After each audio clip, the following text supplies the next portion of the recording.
Welcome to the Good Talk, our recap and Q&A show where we go over the game we just played and answer your questions. And what a game we just played. It was the Orks against the mixed Astra Militarum Scions, mostly Scions, but with just enough guard to be dangerous. Oh my gosh. And a game that we were both really unsure about at the beginning. After even like 5 minutes of the first turn, it was pretty clear that the guard were at a severe advantage.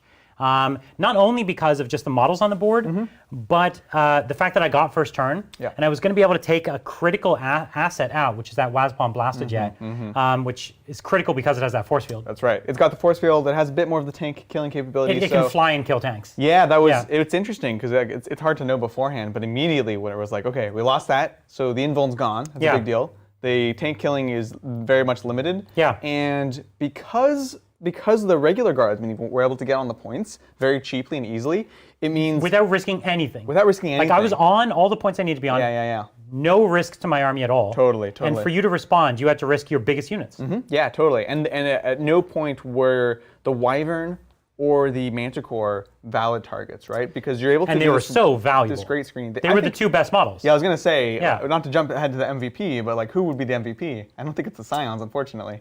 The Scions were great for their ability to deep strike, though. And the fact that I just had so many squads, and they could be all over the board, you actually didn't have that many assets to screen. No, that's true. Which ultimately they scrambled. Funny enough, most of them came down in my deployment zone. But I had the choice. Right, and they were safe up until that point without requiring more transports. You already had four. I had four four, and I had 4 transports and 6 units. I could have kept all the special weapons safe. But nevertheless, you still could have been shooting other Scions. And being able to keep them all safe, it was very valuable. And one of the things we've noticed in 9th edition is just the person who has the most volume of throwaway units generally can win. So funny, Right? And Orks, in a funny way, were concentrated. You had these big 30-boy squads. You had like even 15 tank busters. And it was just a lot of concentrated units. And I had a ton of throwaway stuff. Even just those 3 normal guard squads were so key. Yeah, they're so valuable. They were all-stars. Because they're fast and OBSEC. Whereas like you had the Coptas, they're fast but not OBSEC. And we saw it cost you like 5 turns out of 5 turns, the fact that they weren't OBSEC. They're fast, they're not OBSEC, and they aren't quite killing enough or tanky enough. We saw that in the very last moment of the game. Oh my gosh. All they had to do was kill 1 guardsman. That was so It clutch. was 1 Scion, 10 Pestor, but they just need to do 1 wound to a guardsman. Shooting and combat. Shooting and combat. Oh my goodness. Which, there's a problem there. There's definitely a problem, and that's the thing, right? It's like, they a single Copta should chop half a squad in half. Yes, totally. Right? Like, isn't that what you think? Exactly. Especially between shooting and combat. I was even talking about just combat. Yeah. So, like, I feel like a single Copta should kill like 7 guardsmen in both phases, mostly because I like the number 7. Exactly, 7. That's right. I mean, having said that though, it was really cool to get the flyers on the table. It's been a while since I played them. Bad Moons are fun. I'm glad I got to do I had to do the double shooting. That was another hilarious moment where I took both the tanks down to 1 wound and had to double shoot. Oh my god. That's the worst. Almost didn't kill one of them. And still almost you didn't. only got just got there. But you know, it's cool to try different things from now on, from every once in a while. But it also reminds me why Death Skulls are king, you know? Because they just play the mission. They play the mission. They have the OBSEC. They had the 6-up Feel No Pain, or the 6-up Invulnerable Save. And they work better for minimum squads, which is the way you play 9th edition. Exactly. So, It showed again that the Orks just really, as bad as the Guard Codex is, and it is only a little bad, like it's a mid-tier, but I wasn't necessarily power gaming within the Guard Codex, so it's like not a great army. The Orks were definitively at a disadvantage, just like rules and book and strats and everything like that, right? It's just, the book is really feeling its age. It's feeling its age, at this point. Yeah, it's a great 7th edition book, or 8th edition book. It was great for like those few months when it first came out, when it was fighting against Castellans. Right. And like a Castellan would kill like 6 boys, and then you would just win. Yeah, exactly. So it was really good then. It's funny because it was Castellan and even the Guard matchups, which were like tougher, but it could do it because it was a different game, different time. And it's not up to snuff yet, which hopefully that'll change in the future. Just got to get those Squig Rider boys, Yeah, absolutely. I don't even know, but at the end, it was a pretty far differential, right? For sure. For the first, even I think my first turn didn't look. It looked okay, like it killed a valuable asset, but it's like, it's against Guard. Of course they're going to do it. It was that second turn of mine where you had most of your units in the open. Every one of my units could shoot, and it could shoot at like a good target. Right. And that was the thing. And I rolled just above average, which with guard is devastating because it's a lot of shots. That's right. And against orcs, your save is so poor that just above average is a lot of dead models, and you're paying just too many points for them. You know what I mean? Yeah, so that like every one of those notches was devastating. That second turn was definitely the lights out moment. So it was over pretty quick. Yeah, definitely felt it. Did you have, despite all that, did you have an MVP, something you thought actually worked? The ever-present MVP. You want to tell them, the ever-present MVP, what happened to it? Your orc boss on bike? Oh, God. He's always the MVP. He wasn't doing the MVP this game. He went into the Bullgrin, killed one Bullgrin. Bullgrin. And then died like a chump. Yeah, he just died. Oh my gosh. That was real sad. That was bad. And that was bad. And that was like, I didn't even have my buffs up. Not that was the one turn I failed my buff. Yeah. So it was like, this is your moment. And you know, the sad thing is, like, not to beat a dead horse, but like, you were like, oh, he's -4 AP, he's -4 AP. The reason you think that is because when I play Death Skulls, I can give an additional AP against that target. So he actually is at -4, which matters for those super durable targets. So he was a flub, but you know what? I'm going to give it to the Docket Jets. They actually were able to do work. They were great. They flew around. They were the one thing that I could kind of place where I wanted it to be. Didn't always work. Couldn't even kill 2 1-wound characters. But they were an asset, and they were interesting. And that's the sad part. They're not great at killing 2 1-wound characters because they lose their +1 to hit. Yeah. Right? Which is kind of sad, but still, it was 2 guardsmen. Like, you're winning them on 2s. With 1 wound. With 1 wound each. It was a Tempestor and a company commander. You know, I should have just given it to the Burnabomb, because honestly, the guy's consistent. The Burnabomb actually killed 7 with his bomb, and then he did 3, 6, 9, 12 mortal wounds. Yeah. So it's still the best activation in the game. Maybe it's the Burnabomb. Yeah, there it is. 19 wounds from 1 model. I think it's the most of anything in your army. Yeah, for sure. And I had to deploy really defensively. Yeah. Ultimately, it didn't matter too much because flyers can't hide. So even though I was back, I could always draw line of sight to the things that was also brutal. I wanted to shoot at, right? Flyers are just the worst right now. Flyers are in a tough spot. Yeah. They're in a tough spot, especially because you can't. Like before, my tanks would be at -1 for moving, right? And then -1 for shooting, right. And it would be really hard to get you. And now you're like, I don't have to move, and +1 strap. I get the strap for +1 to hit. Yeah, it's brutal. Yeah. Okay. Yeah, it was bad. My MVP was almost everything did what it's supposed to do. Like the humble guardsmen were amazing with their double moves. Gosh. They win the game as they always won the game. So we'll pass them over this time. The Wyvern with its max blast every turn was respectable. So good, and I got good hits and wounds every time. Yeah. Like even if my hits were like okay, my wounds were on 5. Your wounds were like 95% every time. And the funny thing is, it almost it's like it didn't kill any one unit. Sure. It just got the units down to the point where like anything could kill them. Yeah. So it's almost like it doesn't get the starring role because it didn't get the kill, because it's always going in when you're at blast, when the squad's bigger, and then it's taking it down to like 5 models. Hey, so it was huge. If you want to get that experience, you have to get the final hit. That's right. Everyone knows that. Everyone knows it. The 3 damage Manticore, always a winner. Oh, God, he's so monstrous. And so he was phenomenal again. Especially with the rerolls to the number of shots. Anytime you dip below above average. The lowest I rolled with him was 9 shots, I think. Yeah. I rolled a After 9, converting. 10, 10, 10 or something. Yeah. It was mean. It's nuts. Got 3 damage. Oh. At 3 damage, yeah. And even though he rolled terribly to hit, he just got it. He got the job done because he does 3 damage and he's strength 10. And he's all the AP, that you need. So it's good stuff. It's good. Yeah. I'm surprised that so much in the guard book is genuinely great, right? Like the guardsmen are great, the Bullgrin are great, Wyvern is great, the Manticore is actually great. Like the cheap HQs are great, right? Right. Everything is like actually not bad. Yeah. There's just certain matchups where they can't do anything. Yeah. It's like, oh, you're a bunch of Death Guard Terminators? Like, cool. I lose. Yeah. Miasma reducing damage, like super tough. So it's weird, but in the middle of the pack, they're pretty sweet actually. Pretty good. Right? Well, before we get into the Q&A, we do have some mail here today. We do. It's mail time. So why don't we take a look? Let's do it. This one here is actually from our good friend Hugh Murphy. That's right. And he's sending it along. Let's see what we got. We've got a letter here for you. Very nice. Very nice. What's it say? Is it to be read? It could be personal. Okay, well, we've got another box of candy. I will let you know, we've basically finished the Canadian candy. We've finished it so much that eating any more, we're like, it's like scary for us to think about. Yeah. But just in time, we now have some European candy, am I right? Oh, yeah. These are... A bunch of this is also Canadian. Yeah. This is the Kinder Buenos. I had these first when I was in France. There's the Kinders. Yeah. The Kinders. So Kinder Surprise, if you don't, I grew up on Kinder. Have you had these? Is this like a Twix? No. How dare you say that? Kinder makes a thing called a Kinder Egg that you can buy in Europe and Canada. That's the classic. And it was like the thing I was given every holiday and Easter. Yep. And there's a little toy inside. But in America, you can't buy it because they got like sued because a kid tried to eat the toy or something. So they just like, this is like the litigious nature, like takes away toys from little kids and replaces it with like a fondant goo that you can eat. It's horrible. That's kind of like I once bought, like, my daughter was young when I first moved here, and I was like, you can have your first Kinder. And I bought it from like a store, and I gave it to her, and she was like, opened it up, and I was like, where's the toy? And there was like this weird goo that she was eating. She's like, it's bad. And I was just like, oh, this sucks. Like, don't judge me.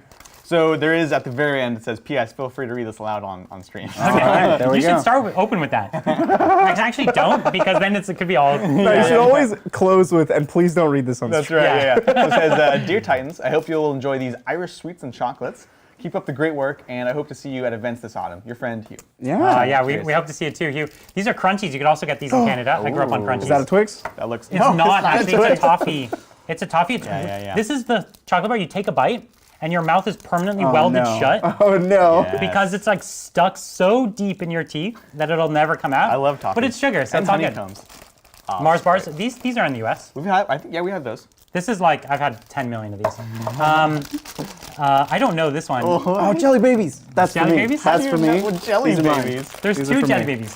He just loves eating anything in baby form. It's kind of weird. Maltesers, these are really common. I actually hated these growing up. Yeah? Because they're just malt balls, and there's something about malt that I just never dug. Interesting. Yeah. What else we got? I'll eat these. Okay, yeah. These are Galaxy bars. Yeah. Never heard of that. That's cool. And then, whoa, Dairy Milk. Dairy Milk. Just like hard. You know, you break these off, you make hot chocolate with them. It's real good. Ooh, that sounds great. You should do that, Brian. Oh my gosh. That's a good idea. Thanks a lot, Hugh. Thanks, Hugh. You know what? We were short on candy. That's true. So we were running out. Just finishing up our Canadian candy. Now we have our Irish candy. I'm digging it. Okay, who's this one? From Dennis. Sweet. All right. What up, Dennis? Thanks, Dennis. What's up, Dennis? I'm going to try to use this hobby knife without slicing my finger open. Good luck. That would we all make know. for a wild mail time. He's like, oh God, cut the feed. We're going to take him to the hospital. All right. There's a note here. Oh, there's something in it. Is it to be P.S. read? Don't read it. Yeah. And there's something delicate, it appears. Ooh, you're going to like this. Okay. This is, wow. This has to be intentional. It's good timing. Does it say P.S. Don't read it? You'll see what it Whoa. is. It's a Landon Lyons Landon flavored Lyons? officer of the fleet. Yeah, There it's you go. Officer of the Fleet, which is something need I it. said I We did need not that. own. Yeah. And now, what I can do is take an army with all my All your flyers my again? goodies. Yeah, Yes. this is great. And Tempest Signs have a cool strat where you get to do like an orbital bombardment, and you get to be more reliable with it. Oh, that's It's cool. really great. Well, thank you love so it. much. He matches the army perfectly. Thanks, Dennis. He looks so great. That's awesome. This is huge. Yeah, that's actually really cool. We got this box like 2 days ago. We could have opened it I in time, but we know. saved it for mail. We did save it. It's best to save these things for mail time. That's absolutely right. Very cool. All right. Well, give Bridger, people their why props. don't you take us away with some Q&As? Yeah, away. let's get right into the Q's and A's. Thank you, Bradley. What's up, Bradley? Just picked up a bunch of Scions to soup with my guard. I don't have any Wyverns or Hellhounds, but I do have a couple of Sentinels, Leman Russ, and Chimeras. Any thoughts on what I should add? Okay. Well, if you have some base guardsmen already, it sounds like you have base guardsmen. Obviously, they're the stars. Yeah. But as you can see, the Wyvern and the Manticore, they're always a good Phenomenal. They're great. They're one phenomenal. One of each, for sure. Yeah, you don't need more than that. You don't want more than You that. don't need more. And we don't love the Basilisk. No. Not anymore. Not when the Manticore with full payload is around. It's just better in every way. It's better. It's even higher strength. Strength 10 instead of strength 9. It just doesn't have as much AP, but like, most of the everything most has of an the invuln. people has invulns. And it's only 4 shots, but guess what? There's only 5 turns now. Yeah. right. And by the last turn, if you need that, you've already You've lost. already lost. That's right. Yeah. So those are great additions. Bulgrin Bulgrin are are really great good. support, right? They're as we pretty saw today. essential to a guard collection. They are, especially, we'd have to play a bunch of matchups for you to see it, but since it's your army, you'll play it a bunch. You'll see over the course of playing multiple games that they're going to matter some more games than others. And there's some matchups you just need them when you need to get stuck in. I'd say most 9th edition matchups you need them. Yeah. And you could, funny enough, if you go back and watch every game I've played with them, Yeah. they don't actually do anything ever. They stand They're a threat. at the middle of Yeah. the board the whole game, Yeah. and they almost never get to charge or fight Right. because you just have to stay away from them. Right, Yeah. right. So that's like, I can put a guardsman here, and you can't afford to put anything to take them because the Bulgrin are like, we're bodyguarding these guys. They stand behind the guardsmen Yeah. with their arms crossed. Yeah, like, Yeah, You don't want to mess with you them. don't want They're a bunch to. of bouncers for your deployment zone. That's right. Yeah. And if you don't have that, then people just run amok. Yeah. So they're really crucial. All right, thank you, Maxwell. I got a couple of gladiators for my birthday, and I'm thinking they should go to my fists. What variant should I run them as? How? And why? Well, it's got to be the. I almost just said gladiator. It's got to be the Reaper. The Reaper. Yeah. Yeah, we do like the Reaper for all purposes. It's just the most ignoring flexible. cover on it would be really good. Yeah, that's basically an extra AP against many targets. I agree. Yeah. Yeah, super cool. That's where you're going to get the most out of that AP as well. And optimizing for any other part of the chapter tactics. Do the Tempest bolters count as bolters? Yeah, if they say bolters. They do. That's cool. I don't know. Pretty much every gun is not allowed to work with Imperial Fists. But no. What? He's trolling you. Yeah. He's basically saying you don't get at your chapter tactics as often as you should, which is true. The fact that it has heavy stubbers instead of some sort of bolt variation is an insult. But the Tempest bolters are great bolters. They're AP1. Yeah. They're like 6 shots, rapid fire or something. It's so funny. It's really good. So yeah, it's for sure the best option. Yeah. Yeah. Enjoy. Cool. Thank you, Cultist Chan. Hey, Titans. Was just educating some Orksies in the glories of Khorne and wondering Preacher or Palatine in an evenly split melee and shooting Bloody Rose comp list. This is a tough call. Jeez. I'm still going to say Preacher, honestly, because when you need it, you need it. You got to throttle that damage, and rerolling ones is like, you're getting a little efficiency everywhere. But this is my problem with the Palatine right now, is like, it's the Space Marine problem. There's other amazing stuff that I'd kind of rather put in. And the Preacher, like, the Preacher just multiplies your best unit that repairs Preacher is great. so much. And get that cool Blackstone Fortress model. Yeah. So stylish. That's right. Ooh, that is a good Preacher. Yeah. Alrighty, thank you, Monty Frankel. Okay, thank you. What? RFM Chocolate and he denied it. Oh. I know. You don't want it? No. This one's real good. I'm good. Okay. All right. I've been in the studio editing all day, so I'm like, just like candy all all day? coffeeed So he's up. already eaten a lot of. And so I've had a Coffee lot of like junk food today. Not that this is junky, I swear. Well, it is junk food. I think That's everyone can agree irrefutable. this is junk food. Yeah. So that's where I'm at. The Thursdays are long days. Yeah. Yeah. You know what I'm saying? Yeah. Thank you, Monty Frankel. It was so dark. Bridge is just dying in general. No, it's like, all right. I got home at like 6 yesterday, I think, ish. And I pretty much just immediately went to sleep. right. Like the vaccine did your nothing shot. to me until I was just like, oh, I'm gonna sleep now. And then I woke up and then was just laying in bed for a long time. Yeah. And then I slept for a long time. Yeah. And I got up and I was like, hey, I'm not gonna do any work today. Yeah. Told them. They were like, yeah, that's fine.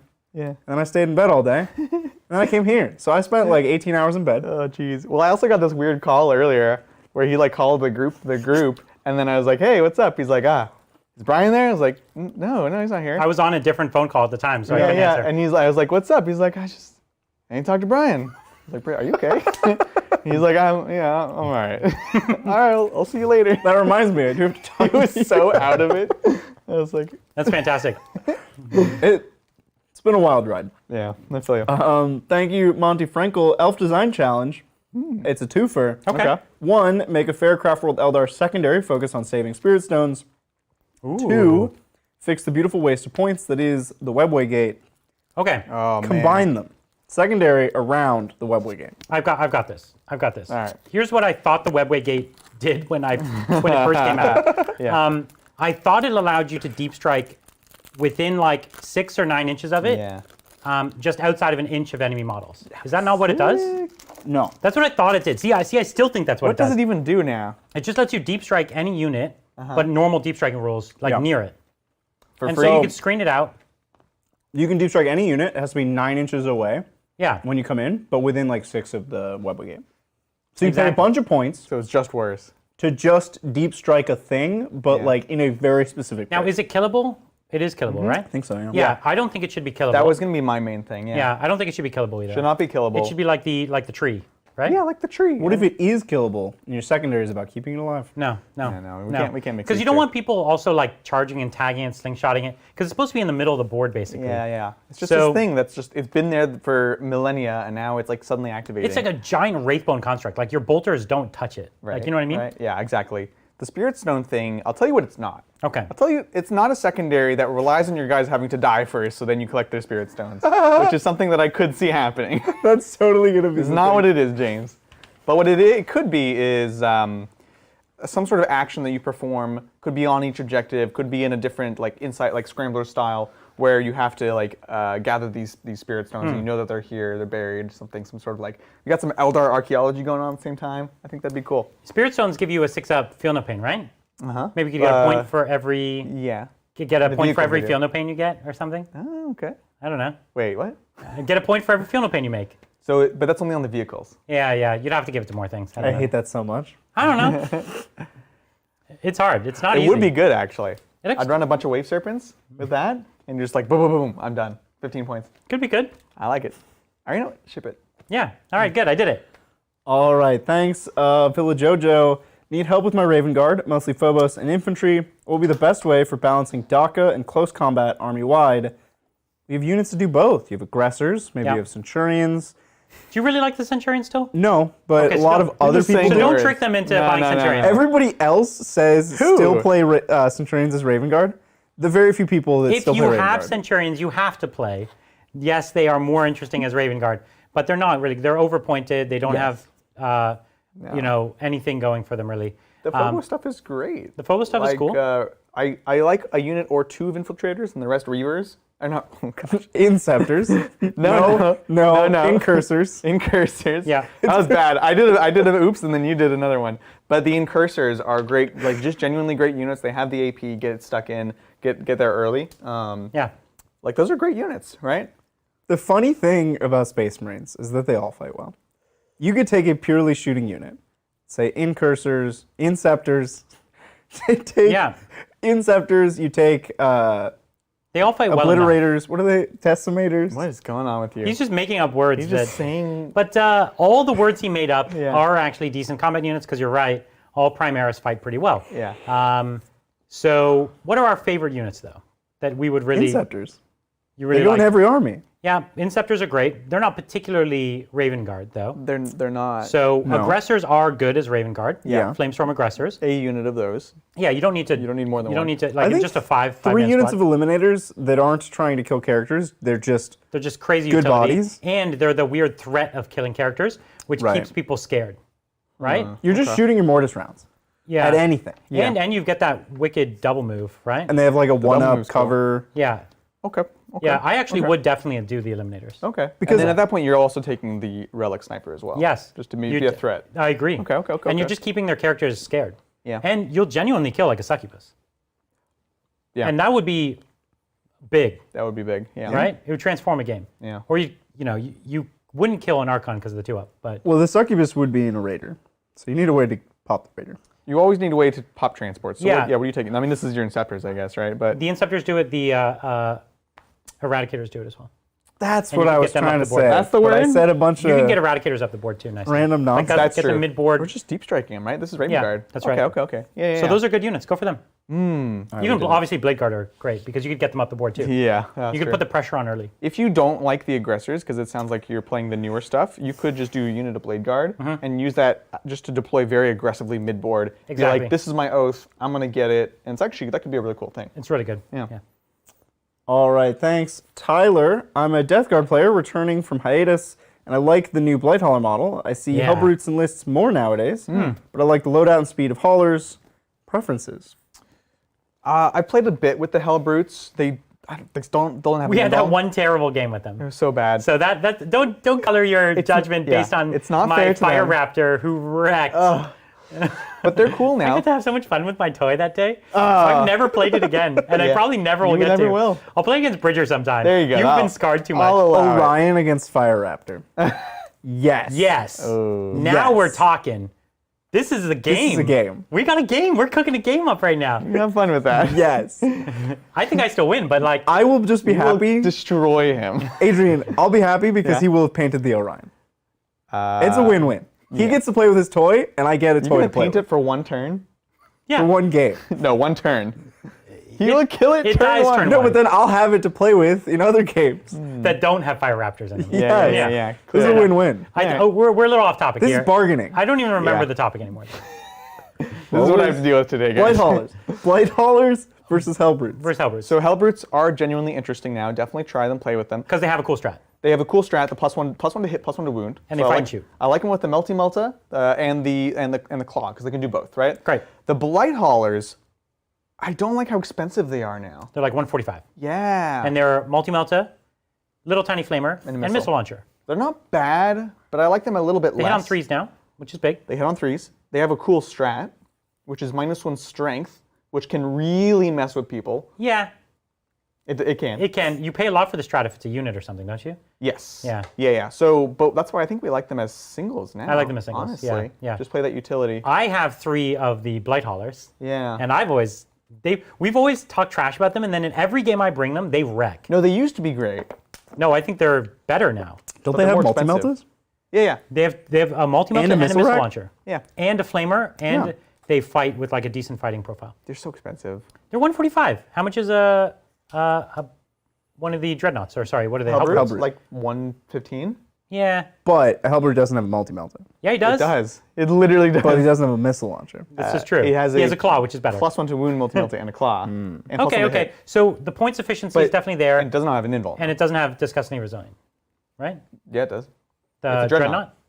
Oh, it has the -1 damage Halberds natively. are core, that's why people take them. Yeah. Yeah, so you're hitting on 2s really. Yeah, the Hellbrood's definitely better, but I've always found that It's I less get Death value. Guard. I get more flavor out of, and I get value out of my. No, yeah, haulers. I don't think the Hauler's bad. I just think with the new book, it was like the Hellbrute and the Hauler, and now it's like, Yeah, I agree.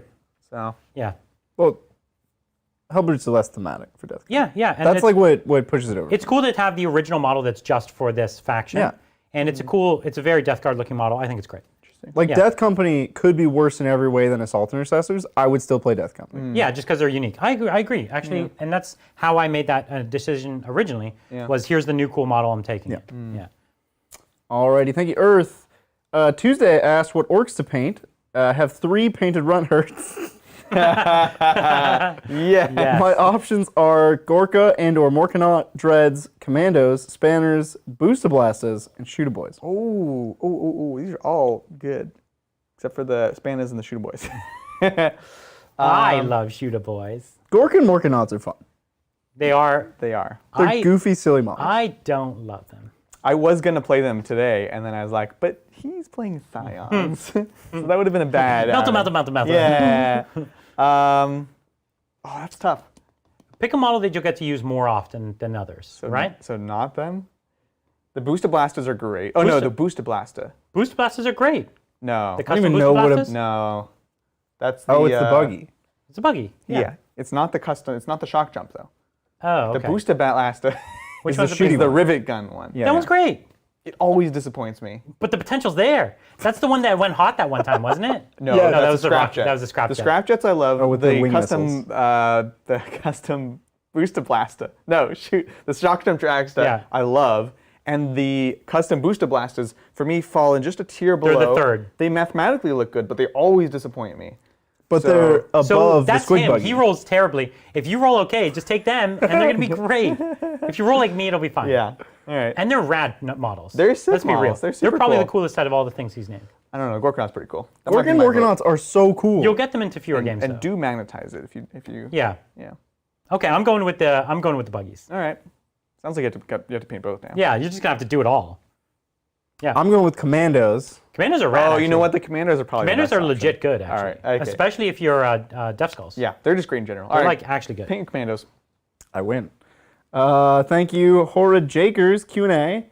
Frack Magnus did nothing wrong. Aramon did nothing wrong. Oh, Where to go after Thousand Suns Star Collecting Box? And are Zinch Demons worth it? Thanks, Titans. I think no. Not right now.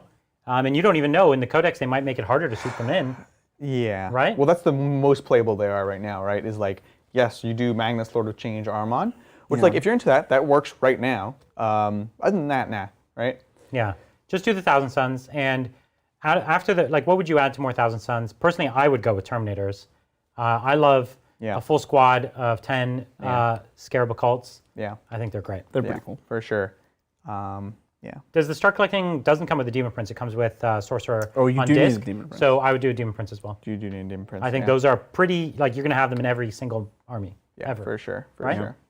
Doesn't it? Yeah, it comes with Armon. That's the weird thing. I think it No, comes with not Sorcerer on Armon. disc. No, I think it comes with And it comes Saruman. with Zangors, and then it comes Why with some rubrics, I think. Why would they make a start collecting box with a named character? That's why it was So if you buy 2 of it, you just have 2 of a named character. Well, you turn it into a thing on disc, but I didn't think it kind of came with Armon, but that would be interesting. You'll look it up while we take the next question. I will. Yeah, thank you, Brendan. Hey, Titans. Hey. I just bought my first house. Congrats. Congratulations. And I want to set up an office and painting studio. What would you say are must-haves in a studio beyond the basics? Chair. Sorry, this is a painting Desk. room? What you want in a painting room? Yeah. Airbrush. And ventilation for said airbrush. Yeah, that is important. That's true. And not a simple thing to solve. It's actually kind of a thing. Yeah, it's horrible. Takes some planning. Paint storage. We were actually just been looking at this. That's right. If you're going to have a lot of paints, it's nice to actually have like some shelving units that actually hold the paints, make it easy to find them, keep them clean. Yeah. If you are tight on space, one thing that I have and love is I have one of those mobile carts from IKEA, and I have like my most used paints or whatever. So I'll be like painting, and I'll like pull it up here, and I'll like have stuff to just like access really easily. Or if you're set up, I also really like the L setup. My room is set up as an L, right. And it's just those, again, really cheap like IKEA desks, but it just gives me lots of surface to work, place things on. Like surface. I just want surface. You know what's been really useful for me? One of the things that was the best change I ever made to my painting studio. I got like a little shelving unit, and each one has a little plastic tray that has compartments. Yeah. And each compartment, so it can hold like 5 trays, and each one is a different project I have going. Yeah. Oh, so it's like, here's, let's say, the custodies I have, and inside are the like 2 characters I'm working on, the bits, and like the 5 paints I need for the custodies. Wow. And then underneath that will be like this 2, I'm doing like these Grey Knights. Here's the 2 Grey Knights, here's their paints, here's like their bits. And that way I can have many projects on the go, and I can sit down and be like, this project today, sit down, work on this project, it's back in the bin, cleaned up, next project. I like it. That's because I like to kind of move between projects. So that's really helped for me. But not if they share colors, then you're just... No. He'll just buy more of the pots of paint. Problem solved. Yeah, I have quite a few paints, so it just happened over time, because I kept buying paints with tournament winnings. And because I had nothing else to do with it, I was just like, okay, I'll take one of every paint, and then next time I would be like, I'll take like one of all of these again, and just whatever. Like, what else am I gonna do? You got a bunch of like board games for your daughter, and everyone's like, no, you're supposed to buy Warhammer. I never took Warhammer models ever. Yeah, you did a bunch of D&D only ever models. did. Yeah, you would buy D&D miniatures. Blind packs. Yeah. Because it was fun to open them with my daughter. It's so like frivolous. Everyone's like, ah. By the way, start collecting. It has arm on it. Yeah. That's wild. Which so makes dumb. no But then sense. it's Zangors and Rubiks. Yeah. So you just treat them as a one Armon, and then he's easy to convert. you can convert him into just a sorcerer on disc or a sorcerer on foot. I personally, because you already have 10 Zangors, I would get 10 more at least. And then you have a full squad. Yeah, I'd almost get this box I would again. get 2 of those. That's the truth for with most start collectings, is you buy 2 of them. Yeah. So it's always a good idea. Yeah. Thank you, Achilles Nick. Hey guys, love the content, especially the love for Custodes. Nice. Yeah. My friends claim playing Custodes is boring. Is it me or them? No, it's them. It's a cool army. They're cool. It's really great. It was one of the armies I had the least amount of hesitation in buying. It was like, they're like, and we announced Custodes, and like, and I buy 2 of everything. Yeah. It was like, it was the least amount of hesitation, because it's such a cool army. Yeah. They're boring in that they're consistently awesome. It's true. They will always be awesome. Who likes being awesome all the So time? boring. Yeah, it's true. They are really great. In fact, we were just talking how it feels like it's been a while since we had the Custodes. Yeah. Feel like the Custodes need to come back next Make week. a return. All right. Yeah, I think Custodes are coming back They next just week. got so much love after their Psychic Awakening, and then 9th edition hit, and it's Yeah. like, cool, all these awesome tools, now you get the command points to play them, and Yeah. it's like, yes, they finally Getting the get command to be... points was great. Oh, so cool. Yeah. It was fun for Yeah. a month. Until every other army got awesome.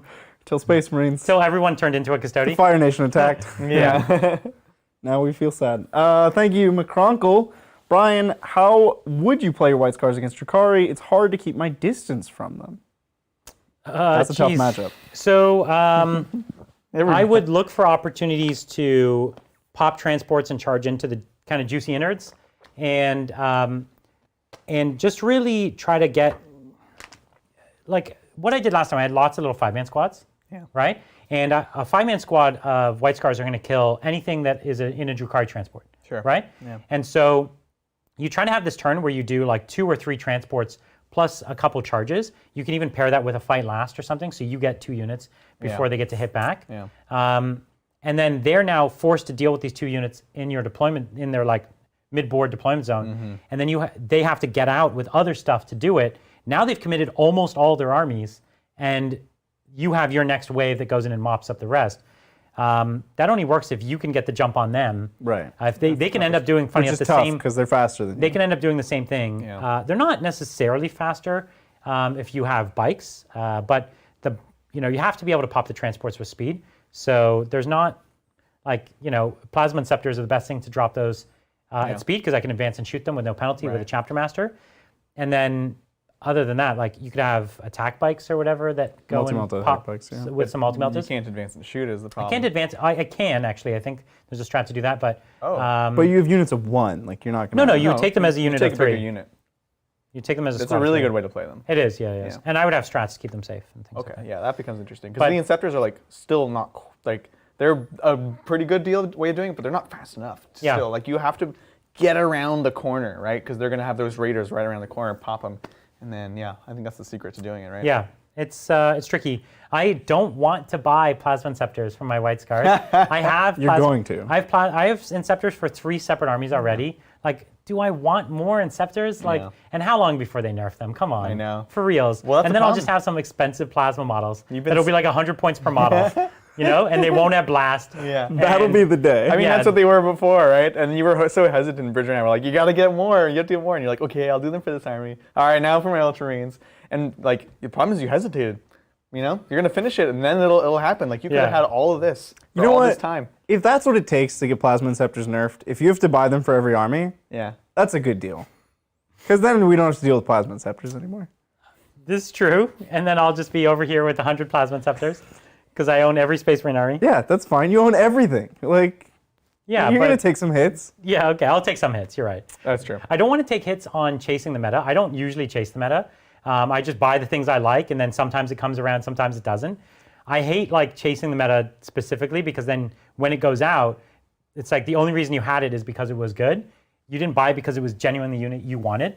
When I play my White Scars, when I play I bought that whole army. I love the Iron Hands, and now it was viable, but I still bought units that I loved. They just happened, everything was good for Iron Hands. So it didn't matter what you bought, it was all good. And now, I get to add all these. I don't know, Brian. You have 9 confabulators for Iron Hands, and I love don't. those. And Storm Talons. I don't think you're going to play 9. No, I actually have always loved those models. Legit. He does play them every time he plays Iron Hands. He wants to bring them. I love them. I've always loved them. I like flyers. That's why I was so excited to start collecting more. But anyway, I think that army was the most I'm going to do this. But that was just because it was so much better than everything else. You couldn't even go to a tournament and win. It was obnoxious. It was a problem. Yeah, I agree. And I'm just giving you a hard time. Yeah.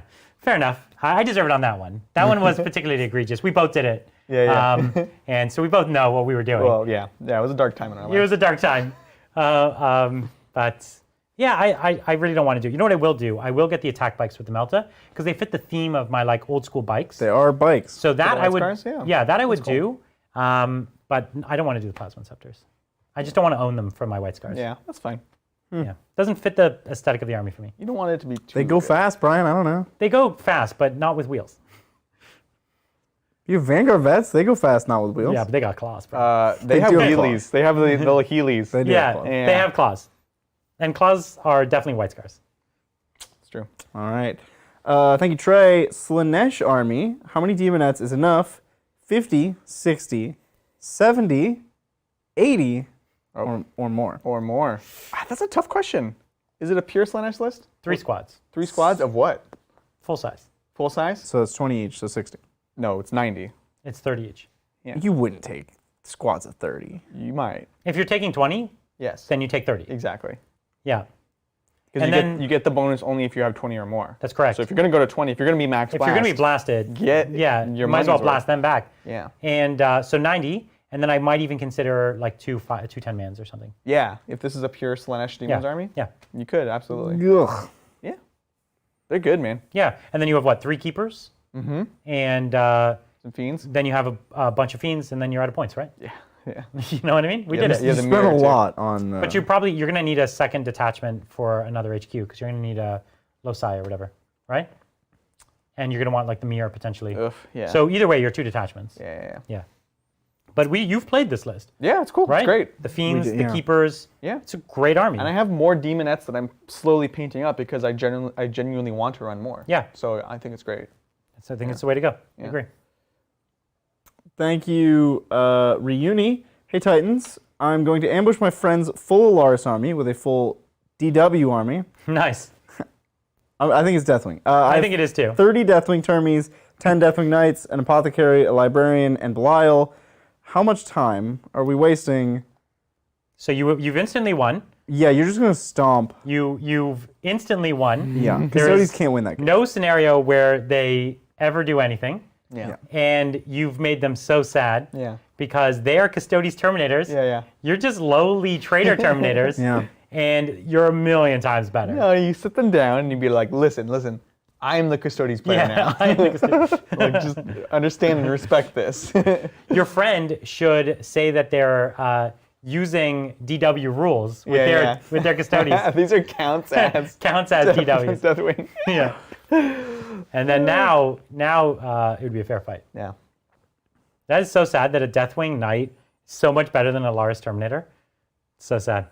Yeah, it does make me sad. And then a Deathwing Knight is like 50 points. Yeah. Or it's not even. It's like 45, isn't it? For the Deathwing? Deathwing Knight. I forget. And then a Alaris Terminator is like 75. Something? Yeah. It's a joke. That's a joke. Yeah. It's depressing. It's very depressing. Yeah. That's rough. Why can't Alaris be strength 10? Well, even if they were, they would still be winning on 4s. No, but like against the DW. no, but like the DW. They could be strength 200. I just don't get it. Okay, you know what? In that game, I'll give it to you. You can have 200 strength this game. Yeah. No problem. They should be strength 10. Yeah, again, Come on. they would still lose that game horribly. No, just in general. It's I depressing. think Alaris we with should strength 8. reintroduce the old instant death rule, where if you double someone's toughness, yeah. it instant kills them. So it's like you got a 4 up. I can only win you on 4s, but it's still instant death. I love it. Pretty cool. Instant deaths. There's so many cool rules they used to have. Right? You go back and you see like a lot of the stuff that they put in new codexes, and we're like, oh, so cool. Yeah. But it's really just their 6th edition codex. Yeah. They recycle a lot of ideas, but it's so long that you don't remember. Exactly. Yeah.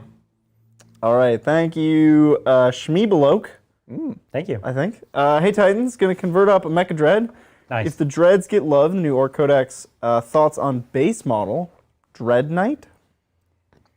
For the regular dreads or for the mecha? No, for the mecha dread. It was the Mega Dread. Dread. Which is the Forge World Or one. is it? Sorry, it's the Mega, not the Mecha. Mecha Dread. So they're both the similar-ish kit. They're Yeah. technically different kits, but which Yeah. they now actually finally have. Anyways, For a long time, they only had one. it was one like profile, and Yeah. now it's 2 profiles again, which is Yeah. historically correct. I think it's a little small, but it's totally doable. Like the frame is the Imperium equivalent, which is to say it's slimmer, it's kind of smaller, but the idea is very similar. So you're gonna have to bulk it up a lot. Having said that, that's totally doable. Yeah. Get some big shoulder plates, big orky stuff. Yeah. I think you can totally make that work. We had considered buying like 6 Mecha Dreads. Yeah, that's Didn't we? true. Because Yeah, we were going to do it for our Apocalypse game. that's right. Yeah, should have done it. We should have done it. We carried it Should've out. done Yeah, we did. All right, thanks, Adam. This is my first time watching. I'm impressed with your knowledge and personality, which is a rare you. combination. The studio and terrain is rad too. Thank so you. much. Wow. Appreciate it. Yeah, we That means a lot. we work hard to kind of have a well-rounded show that has it all. Yeah. Don't always get there, but yeah, we do our best. There's a lot of Warhammer stuff to know as well. Yeah, we live Warhammer. Yeah, I appreciate it. Sometimes like, you guys didn't know that rule? And we're like, we We got pretty close, all things considered. we have to know 6 armies a week between the 2 of us. Yeah. Thanks, Reuni. Alternatively, should I drop the Librarian and Apothecary for a Strike Master and Champion just to turn everything into a slugfest? What is a Strike Master? So Strike Master is the Terminator Lieutenant. Yeah. Why does he have such a stupid name? Oh, He's the master of striking. you wound me, sir. That is very clearly Strike a Master. stupid name. He's gonna strike you, and he's the in master a masterful way, yeah. He like backhands But dropping the Apothecary, then you don't even have a Warlord. people. Yeah. So it's definitely the worst option, but that's probably why you should in this matchup. You should do it. Like just get It him, tones like, it down a lot. It does. It actually is a lot. Yeah, and that's what you're gonna. Depending on. It's still like 90-10 for you to win. But at least things It's stay a dead. big drop, though. At least things stay dead. Legit. Which is very demoralizing. Like, oh, I killed one Terminator this turn. Like, And at he's least back. it doesn't come back. It comes back and it gives you 3 inches of movement. That's like one of the best ways that army moves. It's a slow army. Well, it's not. It's like that one's healed, that one's res. Yeah. And now I'm further up. So I think it would be a big help to your friend. Yeah. Yeah. Plus, he's going to start striking people, you know? Yeah. Great. He's just like, I strike you, sir. I think it's cool. And your Strike Master might actually win duels against Custodes because they can't win him. I dig it. Thank you, Brian. Thinking about building CSM after finishing Drukhari. Nice. How would you feel about just converting a bunch of Chaos Lords to run the force as each legion? Huh? So does it sound like they want to build one CSM and then build special characters so that they can have each different legion and then change it up? Oh, like with a custom... Yeah, like so, a custom HQ? That's great. I think it's a good idea. That's awesome. That's the smartest decision, right? Yeah, because Chaos is a pretty wide set, right? It is. Yeah, it's a lot. So I think it's a smart move. I'll be honest, one of the things, I'm going to be doing World Eaters next. And World Eaters are red and gold. Yeah. And Word Bearers are red and silver. Right. And a lot of the models I've bought aren't really World Eatery. Like they've got like the demon engines and things like that, which work better with the Psychers, which then is very more Word Bearer. Yeah. And so what I was thinking is I'd come up with a color scheme that was like in between the two. It's red and then just like bronzy or something like that. And I'd paint up special HQs that are Word Bearers. And even like, they have like the Word Bearer, like etching and scribblings. Yeah. And then I would have units that are definitively more the the berserkers and things like that. Yeah. But the army would be a cohesive whole, and at least it would be like two factions instead of just one. Totally. And it would feel very native to those two factions. Right. That's at least something I'm thinking about. It's a good call. Like, it's funny. Like when I started, before I said I was like, okay, I was actually going to do Black Legion. I started doing like not Black Legion. It was the same thing. I was like, I'm going to use like brassy colors instead of gold. Right. And I was like, I also wanted something that could go with my Death Guard. Right. And I think it works really well. Like, it's such a deep model line that if you don't want to pin yourself into a certain legion that, as we've seen, could go unsupported for many years without new rules. Yeah, it's been a long time. You want to have a good time. So that's cool, man. I think so. I'm excited. I think you have Black Legion, of course, and I'm going to do this double army, this dual army. And then some of the others are really iconic. Like Night Lords are like Night Lords. You can't really do much. You already Alpha have one. Legion's very Alpha Legion. So those I want those as well. Yeah. And those are probably going to have to be single armies. So that's a little harder to mix and match. Yeah, that's true. All right, thanks. Aaron recently picked up a 30K Emperor's Children Contemptor Dread chassis. Cool. What 40K Chaos weapon loadout would you recommend? Ooh. Make it a Hellbrute. Multi-Melt and Fist. Yeah. Yeah. Yeah. But I think there's like Chaos more so than Space Marines. I think there's an argument to be made for like getting a double shooty Daka Dread because like Chaos really doesn't have much shooting. That's true. Like the Volkite's pretty popular right now. Double Volkite. I've heard that. So particularly with Death Guard, but I think with everyone. And you could just use it as a Contemptor. You just have to pay the 1 CP for it. Yeah. Yeah. Which when you're doing Chaos the should one, not pay the 1 Chaos CP. should they shouldn't because before they didn't have to. They're not relics. Well, that's the whole point. It's not a relic. They are a Legion. They have the Legion weapons. Yeah, drives me nuts. Yeah. We gotta message James about that. So silly. Just like fax him 200 times. Yeah. Fax him. That's we gotta talk to them in a language they're gonna understand. Promote fax bombing James. Nobody fax James unless it's like one page. No, you gotta tell the story in each fax. Like first one, it's like Legion, Space Marines, and then it's just like relic, huh? And then it's like you show all the pictures where it's like weapons from the Dark Age that they have, and then you're just like, Chaos shouldn't spend this, and then it's like 200 of do not do this. Change it. They're like, oh, don't do it. Here's another fax from my boy Brian. Better not be a fax of a butt. Oh god. That's the last one. Yeah, exactly. That one was meant for someone else. But it was an accident. You just got over Yeah. Thank you, Samalts. So Samalties? Thank you. One of those. My local meta has a Dark Angel problem. Any tips on dealing with the first? Feels like they take a lot more effort to fight against compared to other armies. Yeah. Also, in your opinion, is the Codex unbalanced? Yeah, it is, isn't it? Yeah, it is. Because it's got like these one builds that are really strong, and then everything else is not that strong. Yeah, because I think there's something that's happening right now where people are like, Dark Angels, not as strong as we thought they were. Okay, they're not winning events, but that doesn't mean that they're not a problem. That Agreed. just because the top players with certain lists can beat them, it doesn't mean that they're not giving everyone else a really horrible time. They'll dominate the mid tables. Yeah, so, yeah. And that's like the kind of optics that's easy to miss, right? Agreed. When they play a very dull game. You Agreed could with play that. 5 You just rounds march them up, and they win. with Dark Angels Yeah. and not really interact and be like, cool, that was a good 2 hours the of my whole life. This is what happened with Iron Hands as well, right? Like it was Yeah.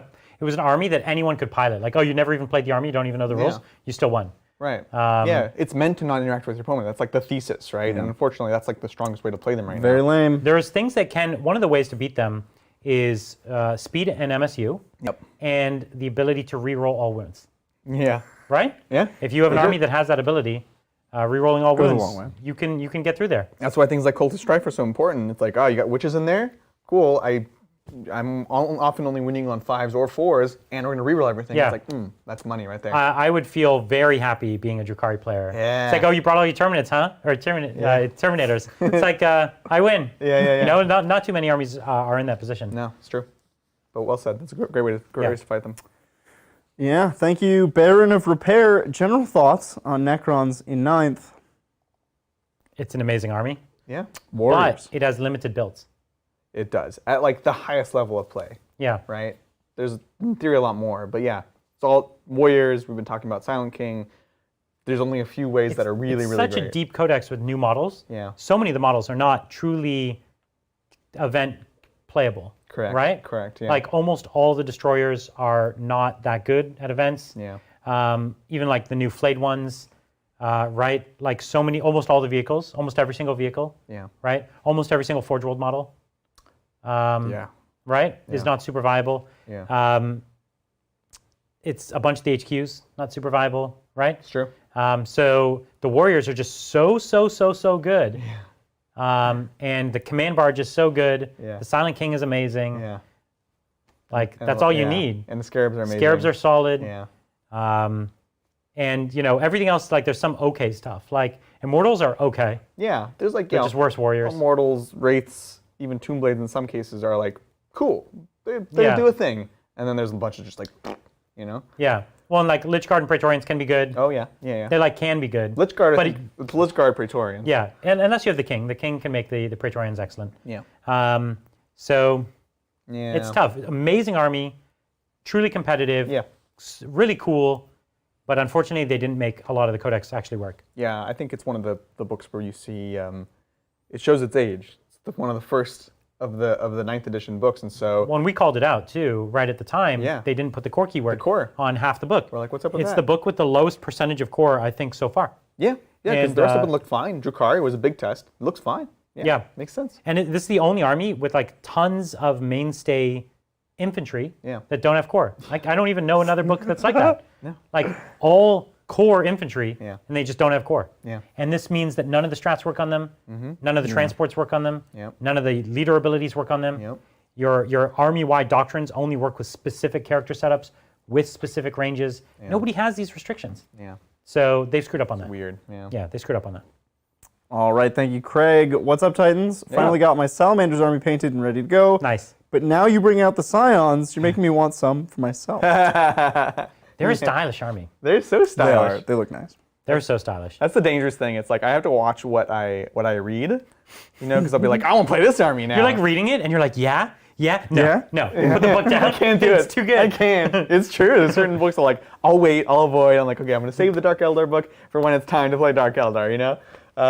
So I funny. feel your pain because they are cool. The Scions is an army I always envied from afar. I was Yeah. like, oh man, so cool. Like, Guardsmen are fun and cool just because they're the humans. It's actually, it's got a good vibe, and the stories Underdogs. there's so much color behind the story for Guardsmen. You can really picture it, you know? Yeah. And the Scions are just like, what if it's those guys, but so badass? And you're just like, yeah, I'll do that. And, you know, the cool armor and everything, and jumping out of the planes, and it's got this dynamic play style. So I've wanted to do it for a long time, and I managed to hold off just because it's such a small model range, and you're just buying like 10 of the same thing over and over. Right, yeah. And I generally don't go for armies like that. Like, that's why I don't have Harlequins or... it's gonna also say, like I sounds didn't like have Drukhari for a long time because it's like the armies were like 10 of the same thing. Like, Right. all the Cabalites, all the Venoms, all the Grotesques. And it's like literally one model 100 times. Yeah. And it stopped me. But this army, I eventually, you know, I broke down. I like it. Thank you, Teru. Great content. Played 40K 4th through 7th, skipped 8th, and getting back into 9th. Nice. Do you have any suggestions? The edition seems confusing comparatively. It is definitely very confusing. That's fair. That's one of the best and worst things about it. Yeah. Yeah. It's too complicated right now. It's complicated because every faction is truly unique. Yeah. And in many other previous editions, the main rule book would have all the keywords, and every army would just like reference those keywords. Especially Right. from 7th, yeah. 7th had it, and then 8th didn't do it, but every army just still had the same abilities. They just unfortunately worded them all uniquely, but they were all the same ability. They did the Sigmar thing, yeah. But every army was essentially the same. Every army had its captain, its lieutenant. They all had their this aura, their that aura, their strat to do this. So every army was very same. It was formulaic. Very formulaic. Now they broke the formula. Yeah. Everything is wildly, like new mechanics everywhere, mechanics that interact in weird ways, multi-layered, like an activation. Layered mechanics. Yeah, exactly. Which we didn't have in like a fight phase So many layers. where like 9 separate rules are interacting and in an order that impacts the outcome. Right. It's tough. Yeah, and even the army itself, you know, you're like, oh, cool. You have like your chapter tactic, then you have like the layer on top, or your doctrines, and it's like all these different layers and like your chapter upgrades or whatever it is. It's a lot. It's, you know, if you play at 7th edition, things got a little wild there, and 8th was a response, cleaned it up, kept it very vanilla, and now that kind of works, 9th is like, all right, we're going to go wild again. Build back up a bit. Yeah, build up again, which is good. So But they've managed it. it's It's hard on the surprisingly- players, but the rules they've written are good. Exactly. It's hard on competitive players. No, I think it's hard on No, everybody. I it's- think it's just as hard on like the Garage Hammer people who play one game a month. I think it's hard. That would be hard. like you roll up and you're Yeah. like, how does any of this work again? Yeah. Like if you're playing competitively, like you're going to study it, you're going to know it, you're going to learn it. But if you're playing But one it also side puts of more doing it- pressure on never making a mistake. beyond Totally. Yeah. the Totally. capacity of competitive players to know all the rules anymore. In 8th, it was like a bar you had to clear to play competitively. So you have to know basically every army and how they You have work. to know the archetypes. And you can't. You only had to know like 4 archetypes. You didn't even have to know their Right. army. But You had to know the archetype of how their army behaved. You can't do that in 9th. Like it's. No, you literally have to know everything about every book. But you at a can't. tournament. You can't do that. You can, and you have to. We can, right? But it's how many hours a week do we have to put into it? It's not a reasonable sum. No. It's like almost a full-time job just keeping up. Well, we talked about this. The competitive, like, if you look at 8th edition, the top like 25 people won in the ITC, won every event. Yeah. Right. Okay. Basically, what 9th edition did is even compress that further. Yeah. That the gap between the people who are going to win and the people who are just going to do okay got even wider. Yeah. Where it's like, oh, these people might have a bad day.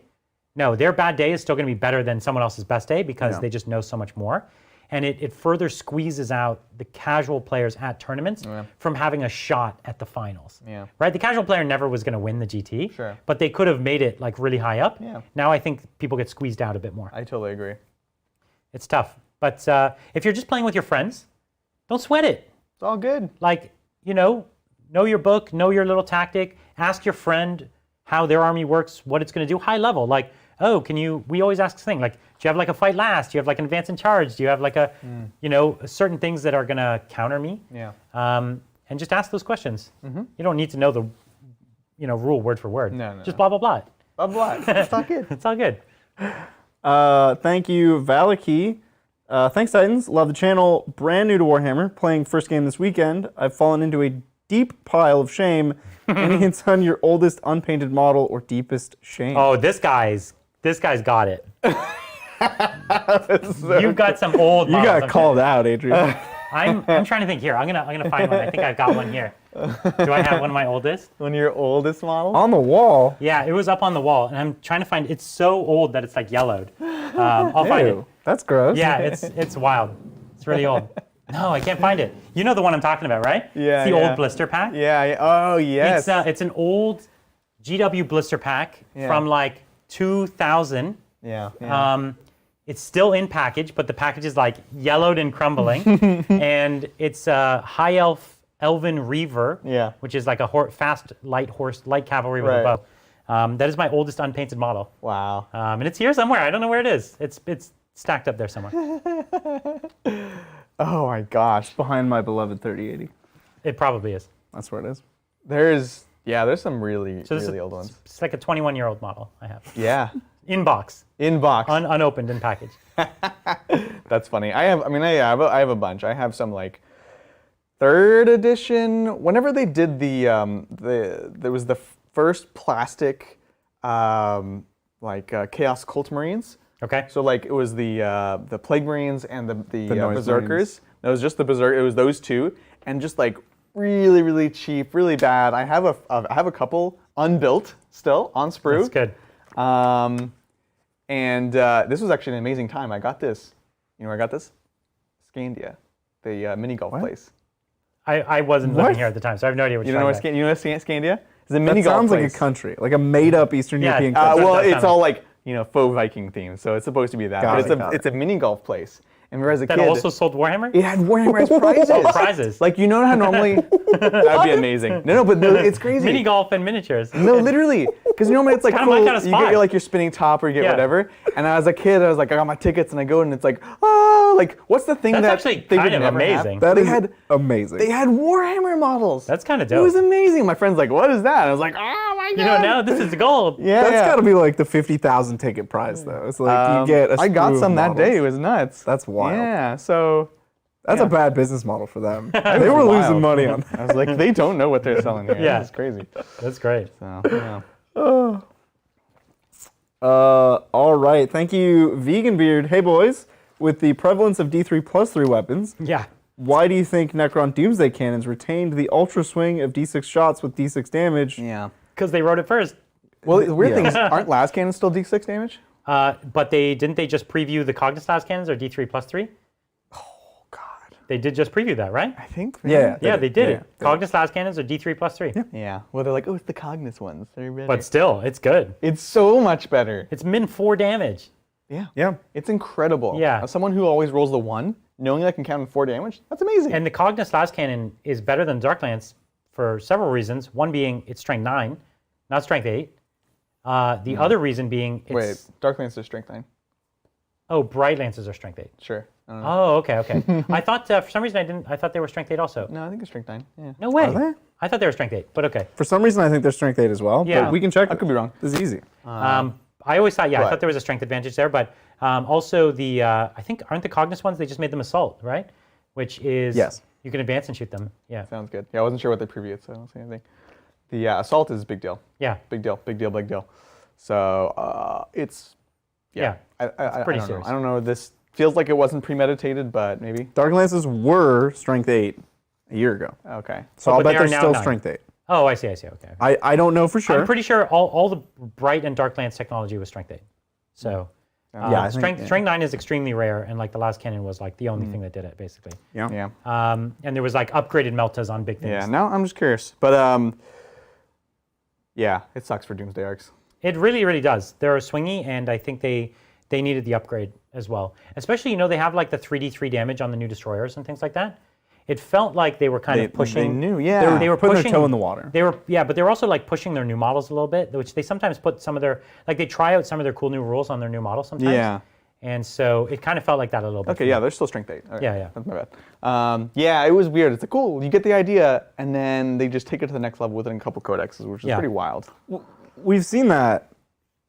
That's like the pattern of 9th edition is like a thing comes out and you're like, what? And then 2 books later, you're like, Meh. that was like not Yeah, impressive. But part of it has also been in response, like relative to the last one. Like Death Guard, oh my god. And then Dark Angels were like... Right after. Right after. And they're such like a hard counter. And like, yeah, in some ways, yeah, maybe they're probably just a flat better book, but it's mostly that they just hard counter them, right? And they're actually not a better book. They're worse against the total meta. Right. Yeah, Like Death exactly. Guard always have a chance to win, Right. whereas the Dark Angels will win 85% of their games instantly, and then have no play against Right. another 15. And then we're like, well, Dark Angels are ridiculous, and then the Drukhari, perfect answer to Dark Angels. Exactly. Which and, like, and Death Guard. I'd like to think that this is all And planned. Space Marines. And Necrons. Everything. Yeah, Drukhari are They're great. real strong. They're exceptional. They're really great. and I'm exceptional. not convinced that the pattern's going to hold up. That the next book's going to counter Drukhari. Yeah. What's the next one? Mechanicus. Mechanicus. And I don't No, think I'm that's pretty gonna, sure everything Mechanicus is just dies to Drukhari. They get yeah. touched and they're sad.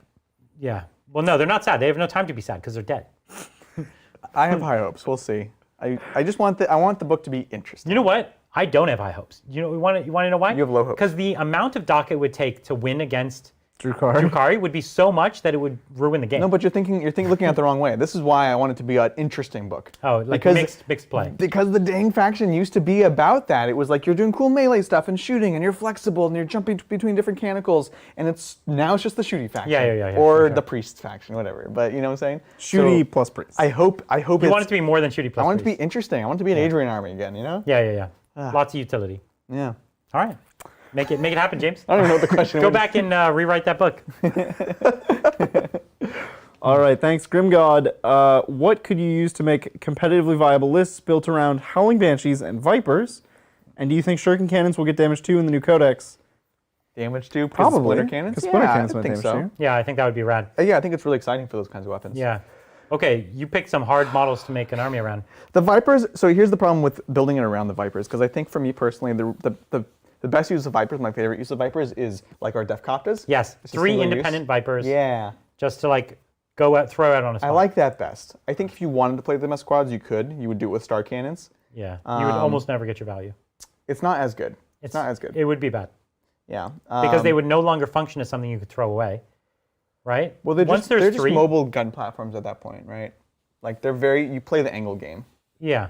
I don't know. I think it's strictly worse. It's rough. But I don't think it completely. 3 independent is good though. Yeah, it's genuinely interesting. Yeah. The Howling Banshees. The Banshees are utility if you plan to have other chargers perhaps, and they can. It used to be good for like preventing Overwatch. Yeah. Or making a really long tag. You know. Yeah.